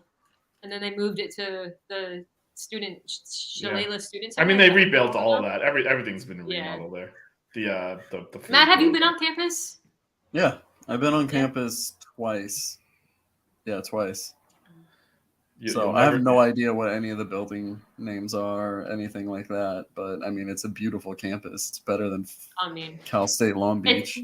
with the new dorms they built the other year, it's really beautiful. And then they're knocking down the towers, which needed to be done. You should see the dorms at. They still haven't redone the dorms at my old school. They look like Where'd you go? Cal State Long Beach. Okay. Long Beach State. It's we talked about that. They're a big baseball school. Yeah. We knocked about the NCAA It's tournament a huge. few years ago. Yeah, apparently my friend was on the team when you guys knocked him out. My friend was one of the pitchers on Cal Yeah, State Long Beach. Long Beach State is a big time baseball program. Yeah, huge. Dirtbags, baby. That's Don't ask me if I ever went to a game. That's how you know it's a big time. That's how you know it's a big time baseball program, because the baseball team has their own nickname. Yeah, there's a when you ton know- of that's when you know MLB you- players that played there. It's a huge program. I want to say Troy Tulowitzki played there. I want to say Jared Weaver played there. Some other, I don't know the rest of them. You're a wealth of knowledge, Look it Matt. up. Wealth of knowledge. You're welcome. I never. That wasn't being sarcastic. You legit are a wealth I of knowledge. never lived in. I never had to live in the towers. They didn't make us do that when I was a freshman. I lived in the towers for 2 years, actually. It's freshman and sophomore. I didn't even realize sophomores ever lived there. Was that? Well, by no. choice? What happened was the girl my friend from my freshman year, who I was going to room with, wanted to stay in the towers because she had some friends that were freshmen that were coming in, and she wanted to be in the same dorm. So I was like, oh, okay. And then over the summer, she messaged me and said, oh, my friend's not allowed to live on campus unless I room with her, and ditched me. So I got stuck with a random roommate in the towers for no reason my second year. But it ended up being cool because my roommate was actually cool, and I remained friendly with her. And then I lived in Eaton for 1 year, and then I lived in the opening year of University Village. Yeah, Eaton was my favorite, though. I don't know where on the blanket it is, but I have an Eaton Residential College T-shirt on there because it was like the 20-year anniversary or something of the dorm or something. It says like lounging lakeside. I haven't. Yeah. It was wait. That thing was 20 years old when you were in college. Should I find the? Okay. shirt? It looked like it was like 70 years old when I was in college. So. Should I look for the shirt? I think it's on the other side. I'm pretty sure it said 20 years of lounging lakeside. I'll confirm after the show. I don't want to pull anything down. My brother. Maybe I'm wrong. Maybe my brother lived there his freshman year, which was 97, and Maybe it was 30 years. I can't imagine it was that new when I saw it. I was like, "You're gonna live in this?" I don't remember. It's on the other side of the blanket. I'll have to find it after. I don't want to pull the whole blanket Anyway, down. I was Mahoney for 1 year, Pearson for 1 year, and then before University Village, they had campus apartments, and I lived there the next 2 years. Those were a piece of crap. Oh yeah, no, they were a piece of crap. Those apartments. Those. At least, One of my friends lived in the apartment area 1 year, his like senior year, and he told me like they're so bad during hurricane season. Those have been knocked down since during hurricane season. They make you evacuate the apartment area. Well, so there were two types. Yeah. We were in the slightly better ones, the ones that didn't have the brown carpet in it. We had like actual flooring and stuff. I can't imagine if you cultured those carpets. Well, I mean, there were some that like had that brown like ratty carpet in it, and then there were some that had. Actually, Darius Rice lived in my apartment building. No, my friend roomed with Malcolm Grant one summer. Yo, Malcolm Grant. Malcolm Grant is Matt's boy. It's Matt's boy. Oh, I Dude, forgot that's to my ask boy. Duran. There was He's apparently so a funny. story about. There was apparently my friend that lived with Malcolm Grant over the summer. It's my friend that I always go to Disney and Universal with. Told me that the summer he lived with him, there was apparently like Malcolm was storing some of like other basketball players' stuff or something. And apparently there was a story of Durand's missing Nintendo Wii. Do you want me to text him and ask him about it? No, don't. It's fine. Next time we Okay. have him on the show. When we have the reunion, if we Yeah, can get like ask 3 or him. 4 of the guys, Tell him. if we can get 3 or 4 of the who guys on the has show at Wii? once, that I feel like that show will tell itself though. Like we won't even have to say anything because we'll just get like the 3 or 4 of them just chatting, and then they can just like it'll be like an hour show of amazingness. But by the way, I already messaged Julian and I was like, "What the hell did you guys do that was so bad that he couldn't talk?" And he's like, he just said that he's being shy. He's like, it was nothing crazy. He's like, I basically told you the story. We just were struggling college students. And I was like, oh, okay. but it was funny. I feel like there's more to it than that, and they're holding There's something some, back though. yeah. I'll have You to read also the have to- message he sent me first too, then, because We gotta tell Julian that Durand is part of Team Chick-fil-A. no, I'm not. No, we're not doing that. And again, Julian picked it because it's breakfast. It doesn't matter. He still picked it. See, I feel like we're getting Matt. We gotta strategize here because I feel like I guarantee Malcolm Grant is a Popeyes guy. I guarantee. Oh, I'm up 2-0 right now. I guarantee you, if we just like we were. What are you gonna do when Kenny Kaji comes on here and he says that he hates Chick-fil-A? It's okay. It's all right. Kenny Kaji gets a pass, whatever he says. Oh my god, this is so. I mean, you basically asked her to choose between Kenny Kaji and Chick-fil-A, and she didn't hesitate. I will say though, if we get Kenny Kaji on the show, you just don't tell me until like we bring him on, because it'll be too much for me to handle. So it's better for me not to know until he comes on. So that way I speaking of don't this, have time to think about it.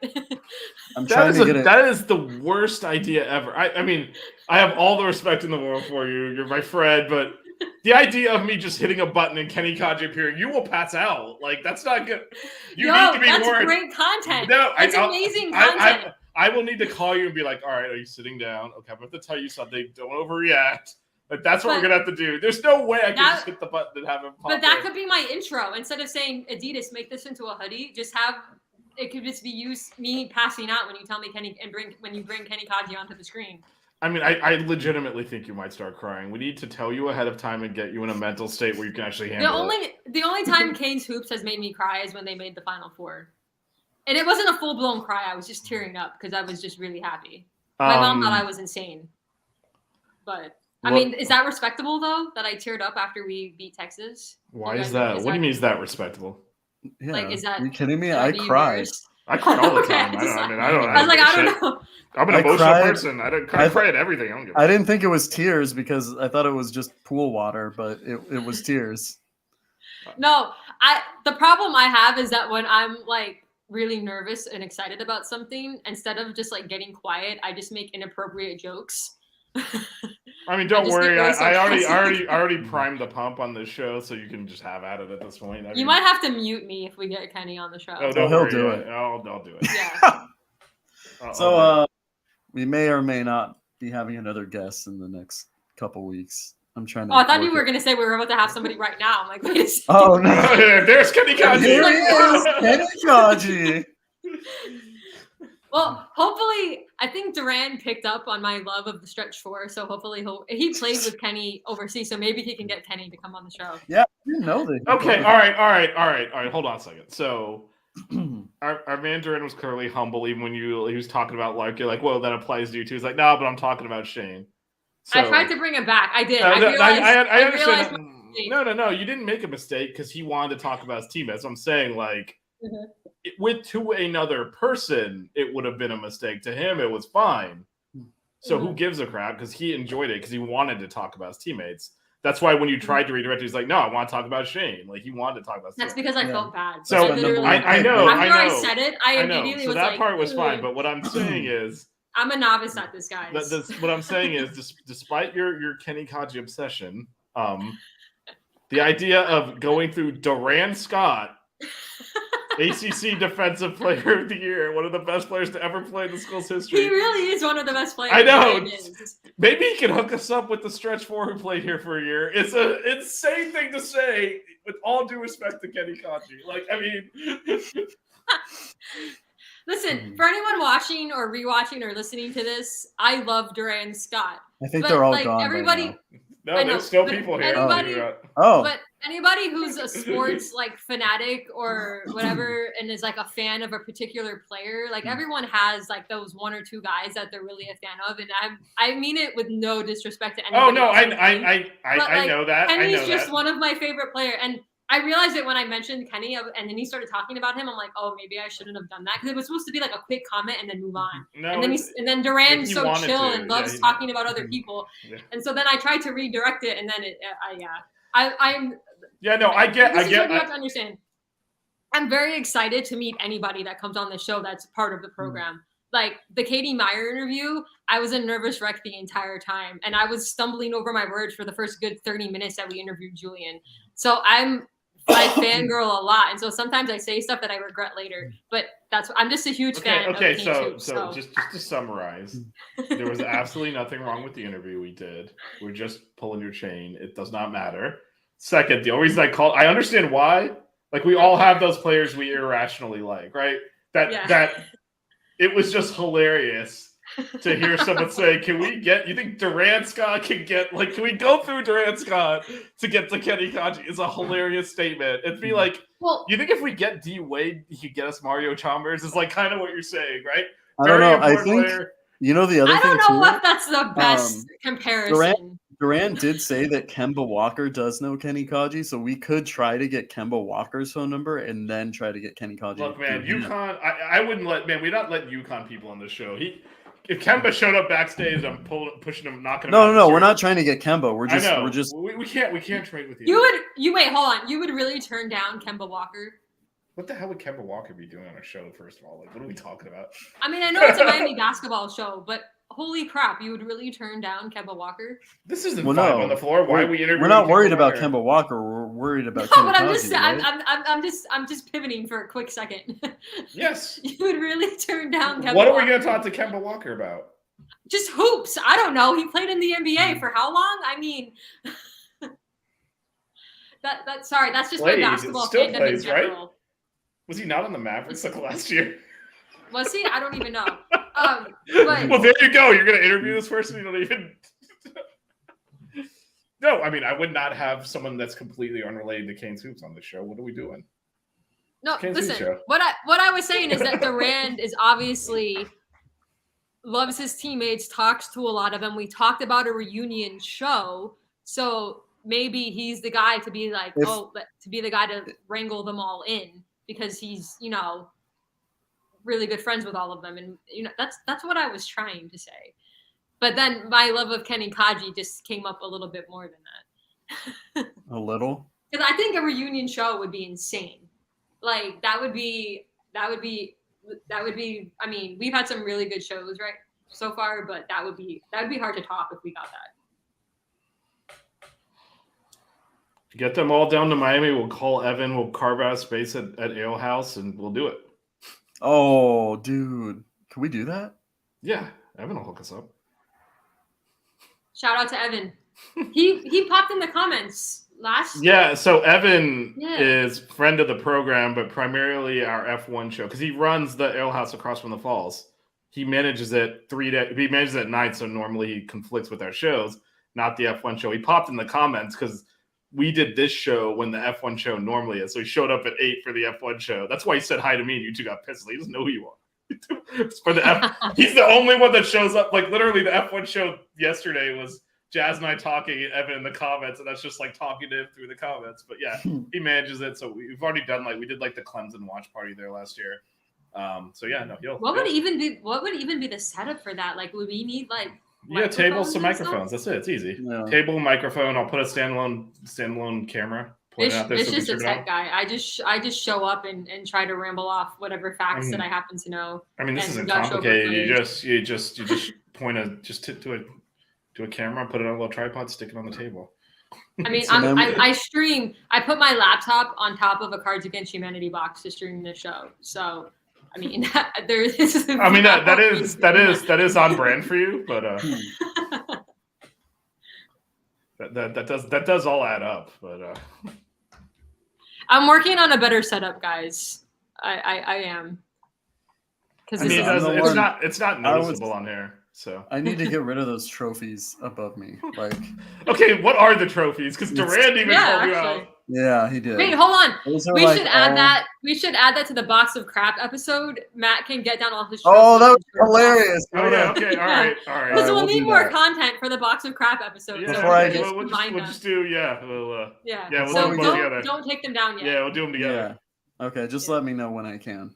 See, this is why I'm on the show. Yeah, you do it on the show. You'll get up there and pull them down on the show. Can you reach up? I can't it's hard to tell. It's that high. You need a ladder? Take them down beforehand. Yeah, I'm going to take them down beforehand. How high is that? Like 7 feet? You can reach. You need Kenny Kaji to come. I'm not Victor Wembanyama. I can't just it's here's 7 feet here's with the reach. With the reach. No, you What need do your you boy Jordan. I have a Miller, negative the 7-foot wingspan. wingspan. Yeah, You need your boy see, Jordan. You don't was need there. the whole wingspan. You're standing on the ground, right? So if it's 7 feet up, how far do you have to reach? Like a couple of feet? I'm not gonna get up so you can see me like not be able to reach. No, I'm sorry. Okay, it might be higher than 7 feet, but there's no way you can't reach up to 7 feet. Okay, I could probably. I don't know. That was an estimate. It's probably like 8 feet. Is I anybody don't in know. the chat thinking we The should have size ended of the Victor show right Wembanyama. after Durant went off? This has gone completely off the rails. Hopefully Durant like logged off and stopped watching because he's never No, coming he probably back. he My probably went to tangent go about shower, feeling bad. came back, and this was still up, and he's like, "What the hell are they talking No, about?" he definitely left backstage, not backstage. I hope he didn't like look the show up, and be like, I wonder what they're talking about now. Oh my god, who was I just talking to? Anyway, Yo, you but can he's- definitely reach he's- 7 feet just standing. Like He's- you don't even have to jump. I mean, I've never talked to Durant before, Like a like kiddie Matt has, hoop. but he seems like such a nice, like genuine dude. Like I feel like he's probably always smiling. Like he just seems like he's just like super chill all the time. Which like he's so intense on the basketball court, like playing defense and stuff. It's so weird. Like he's So- almost got like two personalities. I forgot to bring this up. I wasn't gonna bring it up because last time I talked to him, I brought it up. But I brought up him being such a good, or his defensive performance against Duke up. So I mean, I guess I could have just brought this up too. So my buddy, I told you guys that I play men's league with and whatnot. He played at Purdue, and so I think I want to say it was in 2011. No, I don't remember what year that Purdue played Miami, and so my friend played against Durand Scott, and they kind of got into it and were trash talking the entire time. So I remember I brought it up to him, and I actually played him part of the interview when I had my friend on because we were previewing the Purdue Miami game a few years back, and he just started busting up laughing because he was saying that he was like, I don't normally talk trash, but I was just in it. So it was funny. I was gonna say he doesn't seem like a trash talker. Yeah, he wasn't Yeah. normally. So Yeah. and I remember because he said my friend had said it was some guard from like New York. So I was like, oh, it was Malcolm Grant. Like 100% it was Malcolm Grant. And I asked Malcolm Grant, he's like, no, it wasn't me. He was like, you know what? He was like, it was Durand. I remember that game. And I was like, really? And so that's when I talked to him funny. about it. But it was funny. Also, I realized after the fact, but when we were talking about which players from the 2013 team we all had on our show, I totally left out that Vish has Reggie on his team.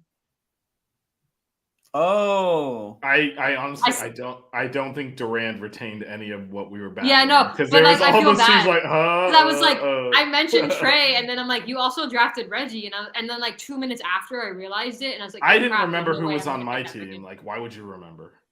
It was a show I we did just- like a month and a half ago. Because I remember the teams, because that was like one of my favorite shows to do. That was a lot of fun. It was one of my favorite shows to Yeah. do, but you know, stuff. A has to few leave the people, brain eventually. a few people at work have asked me because they see me promote the show on Instagram, and they're like, "Oh, like send me the link to your show. Like which show should I watch?" So I send them like the interview links, but I tell them I'm like one of my favorites, like non-interview ones where it's just the three of us. I'm like, you got to watch the draft. But I tell them I'm like, if you don't follow Kane's Hoops a lot, it may not be You as get fun lost for you. So watch immediately. the Oh, yeah, so I was like, maybe watch the interviews. I was like, if you want like a short interview, the Katie Meyer one, excellent, because the Julian one went longer. But They're like, who John, is this Keith John's Stone? always in the chat wanting to talk about football. No, John, he's laughing this time because he yeah, no, actually. he's joking. Wait. But I did mention football right at the beginning. Yeah, of the Miami show has a because we did football name team? JoJo. Well, Durant's trying to end that. He's on record now. Yeah. But yeah, John, no. it's okay, John. We're a basketball school. You know this. You know missed this, last but- week. Last week, John stuck around and got his questions in on the football show because we were out of sequence and we did them both on the same Wait, night. where's the Canes football stadium? Oh my gosh, it's off campus. Oh my gosh. Oh, it We is? rent a stadium. I didn't Oh my know that. gosh. Wow. Is it at least This a is nice why we're one? not good because we don't have an on-campus stadium. Oh my gosh. I finally understand Matt's sarcasm. Won the Big East in hoops without an on-campus basketball arena. Take the Metro Rail down to Miami Arena. Yeah, but that's a Am big I gonna need to refill the Mott's apple juice before we end the show? No. Probably not. I thought it was whiskey. I mean, Whiskey. But- That was a I thought very you tall just- glass. If that was whiskey, I had know. to That's what I was go up to saying. you.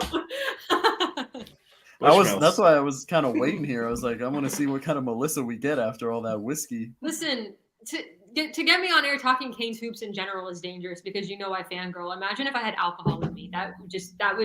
Vish would have just kicked me out of the stream altogether. I mean, this is why I have the producer control. Someone's got to be responsible, watch the profanity, make sure people aren't cussing, that kind of stuff. So You've cussed cursed more the than the two most. of us What are you combined. okay, so now you picked up his sarcasm, but not mine now. You're not usually sarcastic, so I don't know. But that's why the three of us are on this show. It's a good mix of personalities. Vish is usually like the sane one, although Matt's pretty sane too. No, I'm the insane one. Well, I mean, if we're on a scale, yes, Matt and I are sane and you're insane because you tip it so far one direction, but I don't. Okay, let me put it this way. We're an hour, 35 minutes into a show on Canes basketball in the middle of July when nothing has happened in 4 months. We're not, in the grand scheme of society, we're all out of our freaking minds. You know what's funny? Vish, I don't think I told you this. So when we all met up for the Final Four in Houston, that Friday night was actually the first time I had met Vish and Matt. I had never talked to Matt before. I met him through Vish, but me and Vish had talked for a bit on Twitter. So I met him I know that sounds really sketch, but we met for the first time. Yeah, for me, look who I ended up meeting. I mean, what the hell? Yeah, right. I just remember Vish texted me and was like, "Oh, I'm coming to, or we're going to Andre Johnson's thing. Do you want to come?" Okay, hold on a second. Yeah. I texted you like 5 hours before and be like, I was taking it. You didn't write me back. I was like, all right, this dude. Well, yeah, I was okay. Totally got to Houston and then blew me off. Had you guys That's met? not the point. Had you guys met before? No. Oh, so neither of us had met. but we had done No. shows. We had done shows together. Yeah, like, we had done around shows March. together. But Okay. Vish was like, I'm going with Hoodie Girl, and I was still like half asleep, You're and I was who's like, Hoodie Girl? well, no, I was like Hoodie. I thought he meant like Hoodie Mellow at first. Like I was like, wait, what? And I was like, Hoodie who? And then I realized who it was, and but yeah, no. Wait, did you know who I was? No, there's no way you knew who I was. At the time, no, because like I'm not I was gonna say, super. there's no way. No, because I'm not super active on Twitter because I don't think we followed each other at that point, right? Nobody knew who Hoodie Girl was unless you followed Coop's channel. Yeah. Or Locked On Cane, but still, it's Locked on Canes. Yeah, but you don't really follow Miami football. No, I do. It's just, I mean, Do when you? basketball season's on, like I don't follow anything else. Yeah. No, so what I was gonna say is when we all met up that night, we all hung out for like a bunch of hours. I got back to my hotel that night and I was talking to one of my friends and I was telling them, and I was like, these two guys probably think I'm insane because I'm pretty sure I talked your guys' your ears off. And so I'm like, if I don't hear from Vish tomorrow, I wouldn't be surprised. Like I thought you guys probably thought I was the most annoying person. I mean, you're nodding your head no. I'm gonna think about it here. John just said you're usually very mad, me? Vish. The grumpy old man. No, Vish is very tired Apparently. tonight. No, we say usually. Vish has a lot on his plate. He said usually I'm very bad. I'm curious, like, is Vish does like 4 pods because you do the F1 and then you do this, the baseball one, and the football one. The baseball one? And he has a full-time job. Well, yeah. I mean, to pay for stuff. This ain't gonna do it. You got whoever's listening and watching this, keep promoting the show so we can get like millions of followers and then we can all quit our day jobs, or for me, my night jobs. I still don't think I'd make as much. Anyway, I'm not gonna go into that, but we have to get a lot more. The term men's league. I don't know where John's going, but he all right, I'll give John credit for this for sure. Man is embracing the tangent because he gets the show. He gets the show. He gets the vibe. Yeah. We stayed pretty on track with Durand, except for my Kenny Kaji tangent. I mean, yes, when we were actively interviewing a basketball player, we talked about basketball for the most part, yes. Yeah. I like how every time Matt asked a question, there was like a 2-second pause because he assumed me or Vish were going to say something. Well, yeah. I was, mean, like, can waiting. we answer John's? Well, is the term men's league weird or no? What are we referring to, though? Like no, a don't explain it. Don't give her context. Just answer the question. Damn it, weird or no?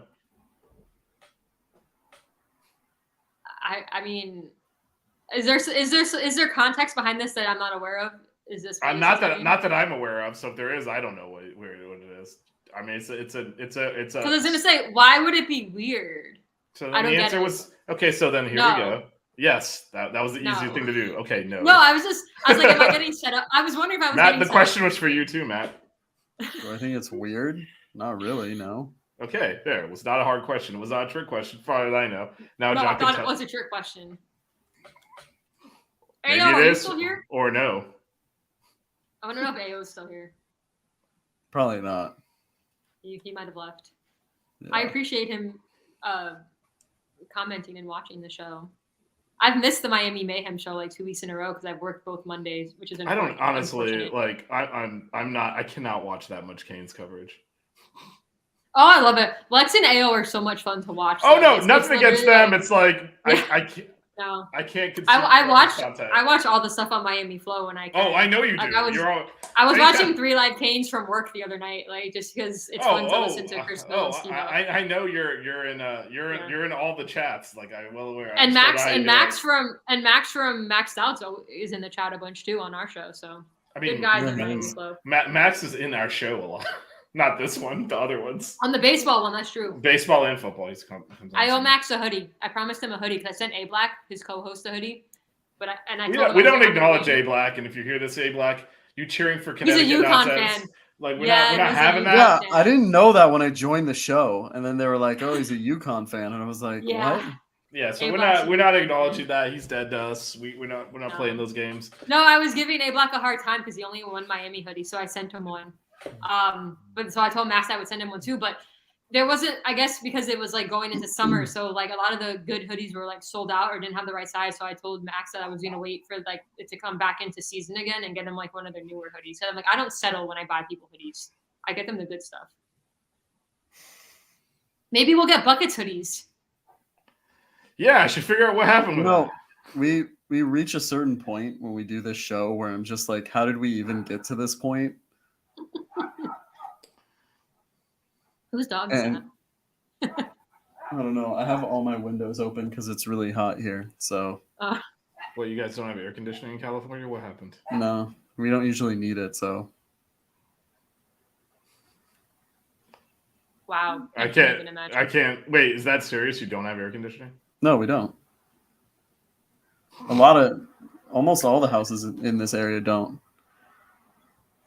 I like. No, I'm I know- dead. I I'm know- being I know- serious. I know you're being serious, but it's so impossible to tell when he's not. No, My I'm AC's being, been on like 90% of the show. I mean, I'm you're being in Miami. super you gotta have duper air serial right conditioning. now.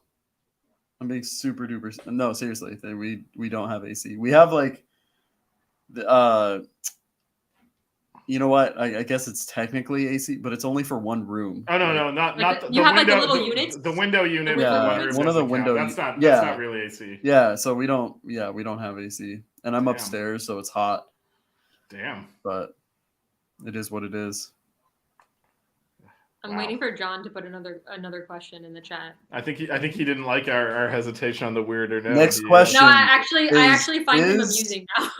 Next No, question: he is. He, I mean, like, he Is stuck water around wet? What? Is Is water water- wet? Is water wet? Trick question. Oh, John says I actually respect Vish big time. He brings it correct with Kane's perspective. There you go. Shout out to So- Vish. This is why people want to take pictures with me in public. You see, this is what happens. He was so uncomfortable when that guy asked him for a picture. It Wasn't the first. It wasn't the only Oh time, my by God. the way. He That asked me- Honestly, no, That hold was- on. if that ever that was happened the to me, guy- I would be so weirded out. No, Melissa. The guy turned to me and was like, "Can you take a picture of us?" And it was like, "Oh my god, abso-fucking-lutely." Sorry, Vish, but it was the greatest There we thing go. ever. Password. there we Just go. It's not seeing just his me now. face. Just seeing his face, he was like, "Oh." I don't remember exactly what you said. It was something along the lines of like, "Oh, it's really not a big deal," or something like that, because you were like embarrassed. Well, I mean, it's a little weird. Vish, 'cause- Vish, that's kind of cool though, man. I mean, I would be shocked if someone came up to me Okay, and said, "Hey, so can I get a just to picture?" be If they know clear, me that- from the pod, but That I was would be flattered at the same time. That was the first of many on that. Like, Yeah. I did not realize what I was walking Oh, it happened into. multiple times. Yeah. Dude, Houston was I out was of there when control. I don't know. yeah. I don't know. I like because Kansas City was like one or two people. Albany was one person that recognized me. I didn't know what I was walking into at the Final Four. Like it must have been at least a dozen times people were like recognizing me, wanted to take pictures or shake my hand and talk to me. My only claim to fame is that one guy in all Canes before the baseball game asked me if I was Hoodie Girl, and that was the extent of my claim to fame. There you go. Right there. It started now. Right, just one person, and he told me his Twitter. Like I was supposed to know who that is, and I was like, oh Freak. yeah, and I was like, I don't remember people's Twitter's account, but I played it off really well. But I looked him up after, and I was like, oh okay. Yeah. He might be watching this. It's Cane Freak. I know him. What's up, Freak? yeah, he might be watching. So I don't remember. No, I don't remember people's Twitters. Like, so I looked him up after, and I'm like, oh yeah, I've seen his stuff. Like, okay. Well, because he's like, a huge. I mean, that. So he's a huge baseball guy. That's why. Yeah. So like, no, like in the moment, the community. I mean, I knew him names. from Twitter because the community of people that like are watching Miami play Dartmouth in February is not very many. And so the five of us get to know each other. So that's how. Well, like I follow the baseball team, but I honestly the last few months I followed it more because I'm in a group chat with Vish and Jazz, so I got even more into it. Like I usually go to a few games a year, but I never followed it as much as I do now because of Vish and Jazz. We'll say it. So well, you were the last time we made the College World Series. You were there in the Super Regionals on TV. So. I have a video of us getting the final out to, and I also have a lovely photo that my friend screenshotted from ESPN of me in the stands with a towel on my head and my sunglasses over it to keep the sun out. It's a great photo of me. Yeah, that was in 2015. 2015. The last time we made it was 2016, but that might have been 2015. No, that was 2015. It was 2015 because I remember I was in grad school. Yeah, then 2016 we made the College World Series, and then have not made it back since. We'll get there. We got a new coach, JD Arteaga. Arteaga. Am I saying it right? So, it's Arteaga, but I mean, I'm saying it wrong. I mean, so bad. How have you lived in Miami your entire life, or South Florida? Like, come on, man. At least Jamie Jaquez. In my defense, hold on. I grew up in Broward, and Broward was very different. You put up a 305 on the roller coaster with your. I do that now with your 954 area code, you imposter, and then. But I've lived in Miami just as long now that I've lived in Broward. I realized I've almost lived in DC as long as Miami now, and I got to move back because I can't have that. I moved to Miami when I was 18, and I'm 37 now. So I've lived in Miami half my life. So that's not a humble brag. Back in 2015, I was in grad school. It's not a humble brag. That's making me sound old. Age is relative. No, I apologize to patients all the time, like to confirm, like when I go into admit patients and I confirm their name and I try to pronounce all these names and I'm like, I'm so sorry. That's true. Not only do you live in Miami, everyone's name is Hispanic there and you're doing intake and stuff. How do you not? I mispronounce names all the time. I apologize for it. Did you ever see I'm Key and horrible. Peele, the substitute teacher sketch? I know exactly what you're talking about. Yes, I have. Yeah, dude, that's Melissa whenever she's reading the patient names. But I'm aware of it. Although Kane's Hoops posted a video today with like some of the new guys like Nwoke and Keyshawn and all of them like posted a little video. It is pronounced Keyshawn because he said, "Hey, it's there we Keyshawn." go. So confirmed from the man himself. Keyshawn. Keyshawn. All right, we had it. We had it right. As long as it's not. I just questioned it because it was a different spelling, but I was just like. So how are you supposed to actually pronounce Norchad's last name? Everyone says Omir, don't they? I don't know if that's correct, but I mean, it would be. I mean, it's not really a common Spanish name, but that's definitely not how you would say it. Say it in Spanish. Maybe we can get Norchad on the show and ask him. That's another one that we can't tell Melissa about ahead of time. That's another one of those. Norchad's my. We should only do it in favorite Spanish. player, really. I'll train more so my Spanish gets. I'll interview in Spanish. I'll interview. Well, no, I know you can, but I'm saying for Spanish me. is just medical. It's just medical stuff, so that would not be good. You can just ask him about his injury. Where's your pain in Spanish? how's your gallbladder? Like it's just like random. I know, like See, How's your okay, gallbladder? okay. So you got me on that one because I have no idea how to say gallbladder in Spanish.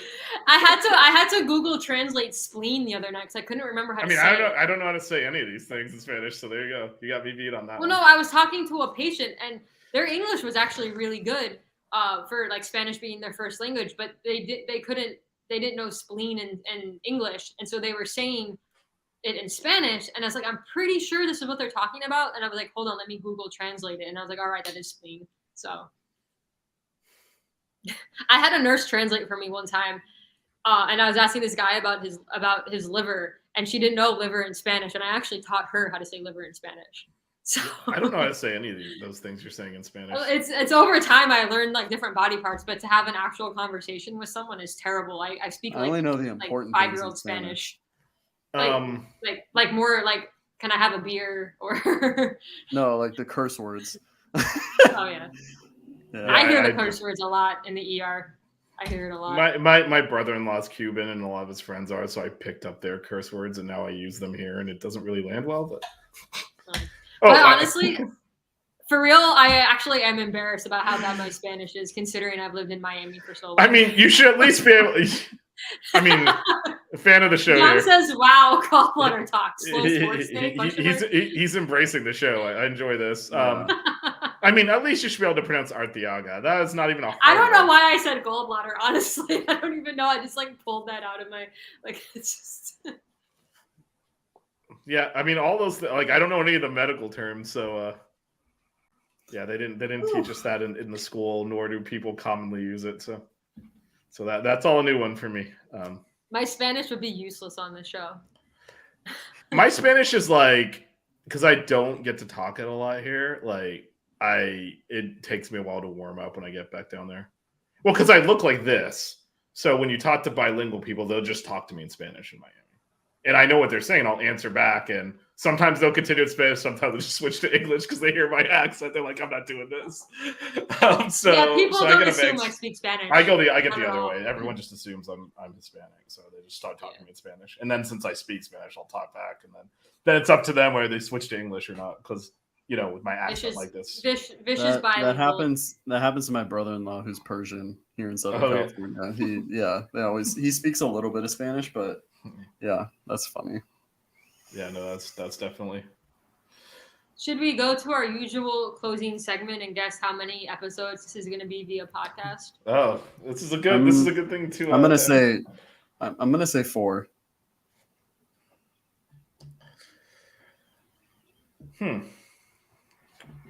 I was going to say 3 or 4, but it's 2 hours, so I'm going to also say 4 because you have like the Summer League talk at the beginning, the Durand episode or part, and then we have like a 45-minute tangent that I think could easily be 2 episodes.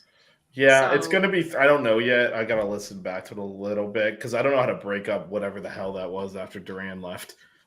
So, because there was legitimate basketball talk about Summer League, about Jordan Miller, Isaiah Wong, how they played. Then we interviewed a basketball That's the most player. Matt has talked in a 15-minute period on this show. He used to be able to talk until you were here. When we did shows by ourselves, there was when he was guest appearance by That's Matt. your fault. You invited me. I think that's one that people are going to be reminding of 5 years from now. How did that happen? It was my fault. Well, this is our first interview as a trio. Oh, that's true. Cool. That's true. That was the first. More to come. That was the first time. Well, I mean, so we have the 2013 reunion. Well, so I mean, Matt, are you gonna bone up on the women's team? Because like when we get Coach Meyer, will come back on the show like that. We got to throw you out of the like. Matt doesn't do women. Click. I'm trying to get someone on the show that was on the women's team too. Matt is a talent acquisition on the show. Okay. Yeah. I'm intrigued. Yeah. So don't worry about me. I'm intrigued. I'm gonna have to get at least one person on the show to at least hold my weight on this show. I don't know. Your job is to get you have to get Kenny Conjure. No, we haven't talked about it in a while, but you can get Nate on the show. I have no sources. Like you talk to Julian, you talk to Durand. Like I don't have I don't have these sources that you have. You don't have to Matt, actually bring people on the show. It's fine. Like I don't know why. I know, but I want to. I want to bring at least one person just to be like, at least I brought this one person. Apparently, you should have your own shows. Well, John Cool- just fired the Matt cool and I. Mel B. Vish tried to get me to change my Twitter handle to the coolest Mel B. I mean, I feel like it should be. If you're gonna if you're gonna say you're cooler than a Spice Girl, go all in and go to the coolest. Do we need to talk about the origins of my Twitter handle? Probably not. Probably not something good to talk about on air. It's probably the next episode. Wait, no, like because I know what I know. Who It's not a. It has nothing to do with. I mean, it's referencing me being cooler than the Spice Girl. But I made my Instagram, which was my first time using a handle, while I was drunk at a bar. And that's what I came up with, and that was my handle. And then it spread over to Twitter, and that's where the name came from. So unless there's more to that story, and definitely don't tell me if there is, I don't see why you couldn't say that on the air after. I don't know. I cussed multiple times, and then Matt decided to join in the party. I was with friends. I don't even know how long ago, and we were at a bar drinking, whatever, having fun, and they kept referencing this Instagram account. As an inside joke. And I was like, what is this Instagram account? And I was getting really annoyed. So I joined Instagram from the bar and I was like, oh, I need a Twitter handle or an Instagram handle. And at that time at work, there was 3 Melissas working at my job. And it got very confusing and people started calling me Mel B. And I was kind of annoyed by it because I'm like, yo, I'm way cooler than the Spice Girl. So it was the first thing that came to mind because I was with work friends and people called me Mel B so that's how it came up. But yeah. It's a really dumb story that no one really cares about. Well, depending on how long ago that was, that's a bold statement to say you're cooler than the Spice Girls. So I grew up in the 90s. I can say I'm cooler than the Spice Girls. Well, that's what I'm saying. That's quite a bit of conceit there on your part. I was like 2 beers and a few shots in when this happened. So in my almost drunken state, I thought I was like the best person on earth. I can't drink like that anymore. Oh, I can do that. Then I just pay for it for the next 4 days. So, Jazz's birthday party being one of those moments. Anyway, I think we probably run this to ground. Yeah. Yeah. Well, now I got. You two should be thankful. I get to now edit this. Do we need to do another Prize Pig segment? Might as well. Might as well shout out the sponsor.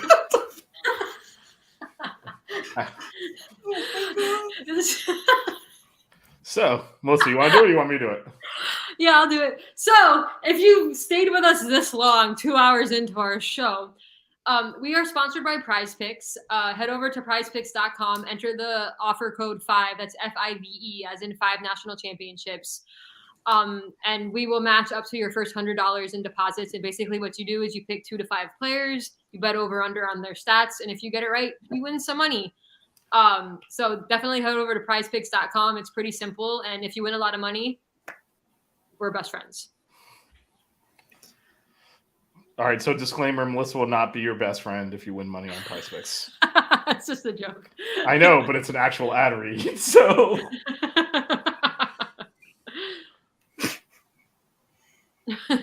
John, Mel, get Ethan and that will be gold. Ethan. Which Ethan? Ethan, owner of this site, CEO Ethan, who hopefully has not been watching the last hour of the show, might be the last one. That Ethan? Or is there another Ethan? I'm so confused. Which Ethan? Now, do we have to wait for him to tell us what Ethan now? What is... I wonder how much the delay is. It's Jazz has been in the chat before and told me it's pretty big, so. Yeah. I have no idea. We'll give John 60 seconds. Get Ethan. I mean, do you have any other guesses? I mean, obviously the CEO of this network is Ethan. The dude who owns the show. Okay. Okay, so what do you want us to get? What do you want us to get Ethan to do? I'm so confused. Do you get the comment? I know he's the Heat. No, guy. I don't know. For the spinoff.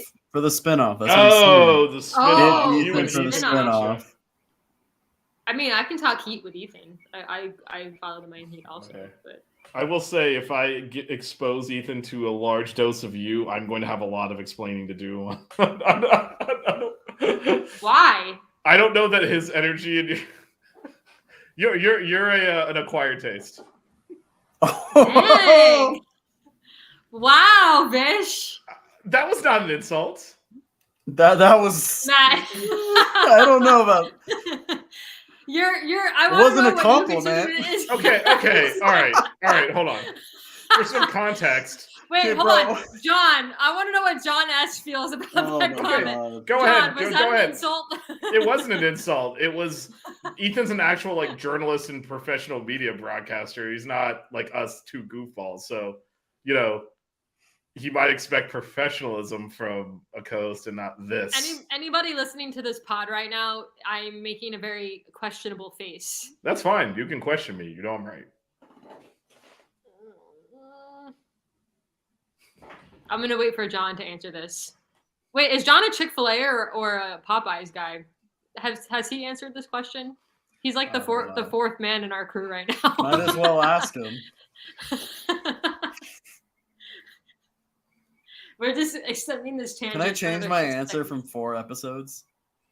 It's like 5. It might just be 1 because I might be fucking too tired to edit this. So We need a clip of Fish just cussing this whole episode. I'm gonna go back and screen record every time Fish cusses. Yeah, you have bleep button. All right. Well, we'll see if John S comes back. I don't know. Don't know that he really will. gotta go now, We've guys. crossed the 2-hour mark. I gotta let's edit go. this, and then I got work to do. John, so, you can all answer right. us next week. Yeah. All right. Yeah. But anyway, visit our Thank you, sponsor, Durand Scott, for PrizePicks.com. coming on the. Thank you, Durand Scott, for coming on the show. Thank you, Matt, for hooking that up. Join us next week on Wednesday. It's Wednesday because I'm flying to Miami on Thursday, so it's when one's supposed to be. We'll see Wednesday. how I it goes. may not be on the show Wednesday, so that might be good for everybody whose ears are bleeding listening to me talk so much. Okay, so hold on. It may just be. So all I said was you're an acquired taste because none of us are professional on the show. That's the show. Ethan. No, is but like, I can insult myself. Anyway, we're gonna get on a whole other tangent, and Matt has to go. We're friends. So if I next can't week- insult you, who can I insult? You're fine. I Next know I'm week, fine, it'll I'm likely saying. just be Matt and Vish. I'm not sure if I'll be on the show, but there'll be plenty to talk about. So We'll figure something out. we always do. What is there going to be to talk about? Thank you to everyone in the chat. John, Ao, Daniel, good stuff. Have a good night, everybody. Don't cry. Keep it chill. Wear good socks.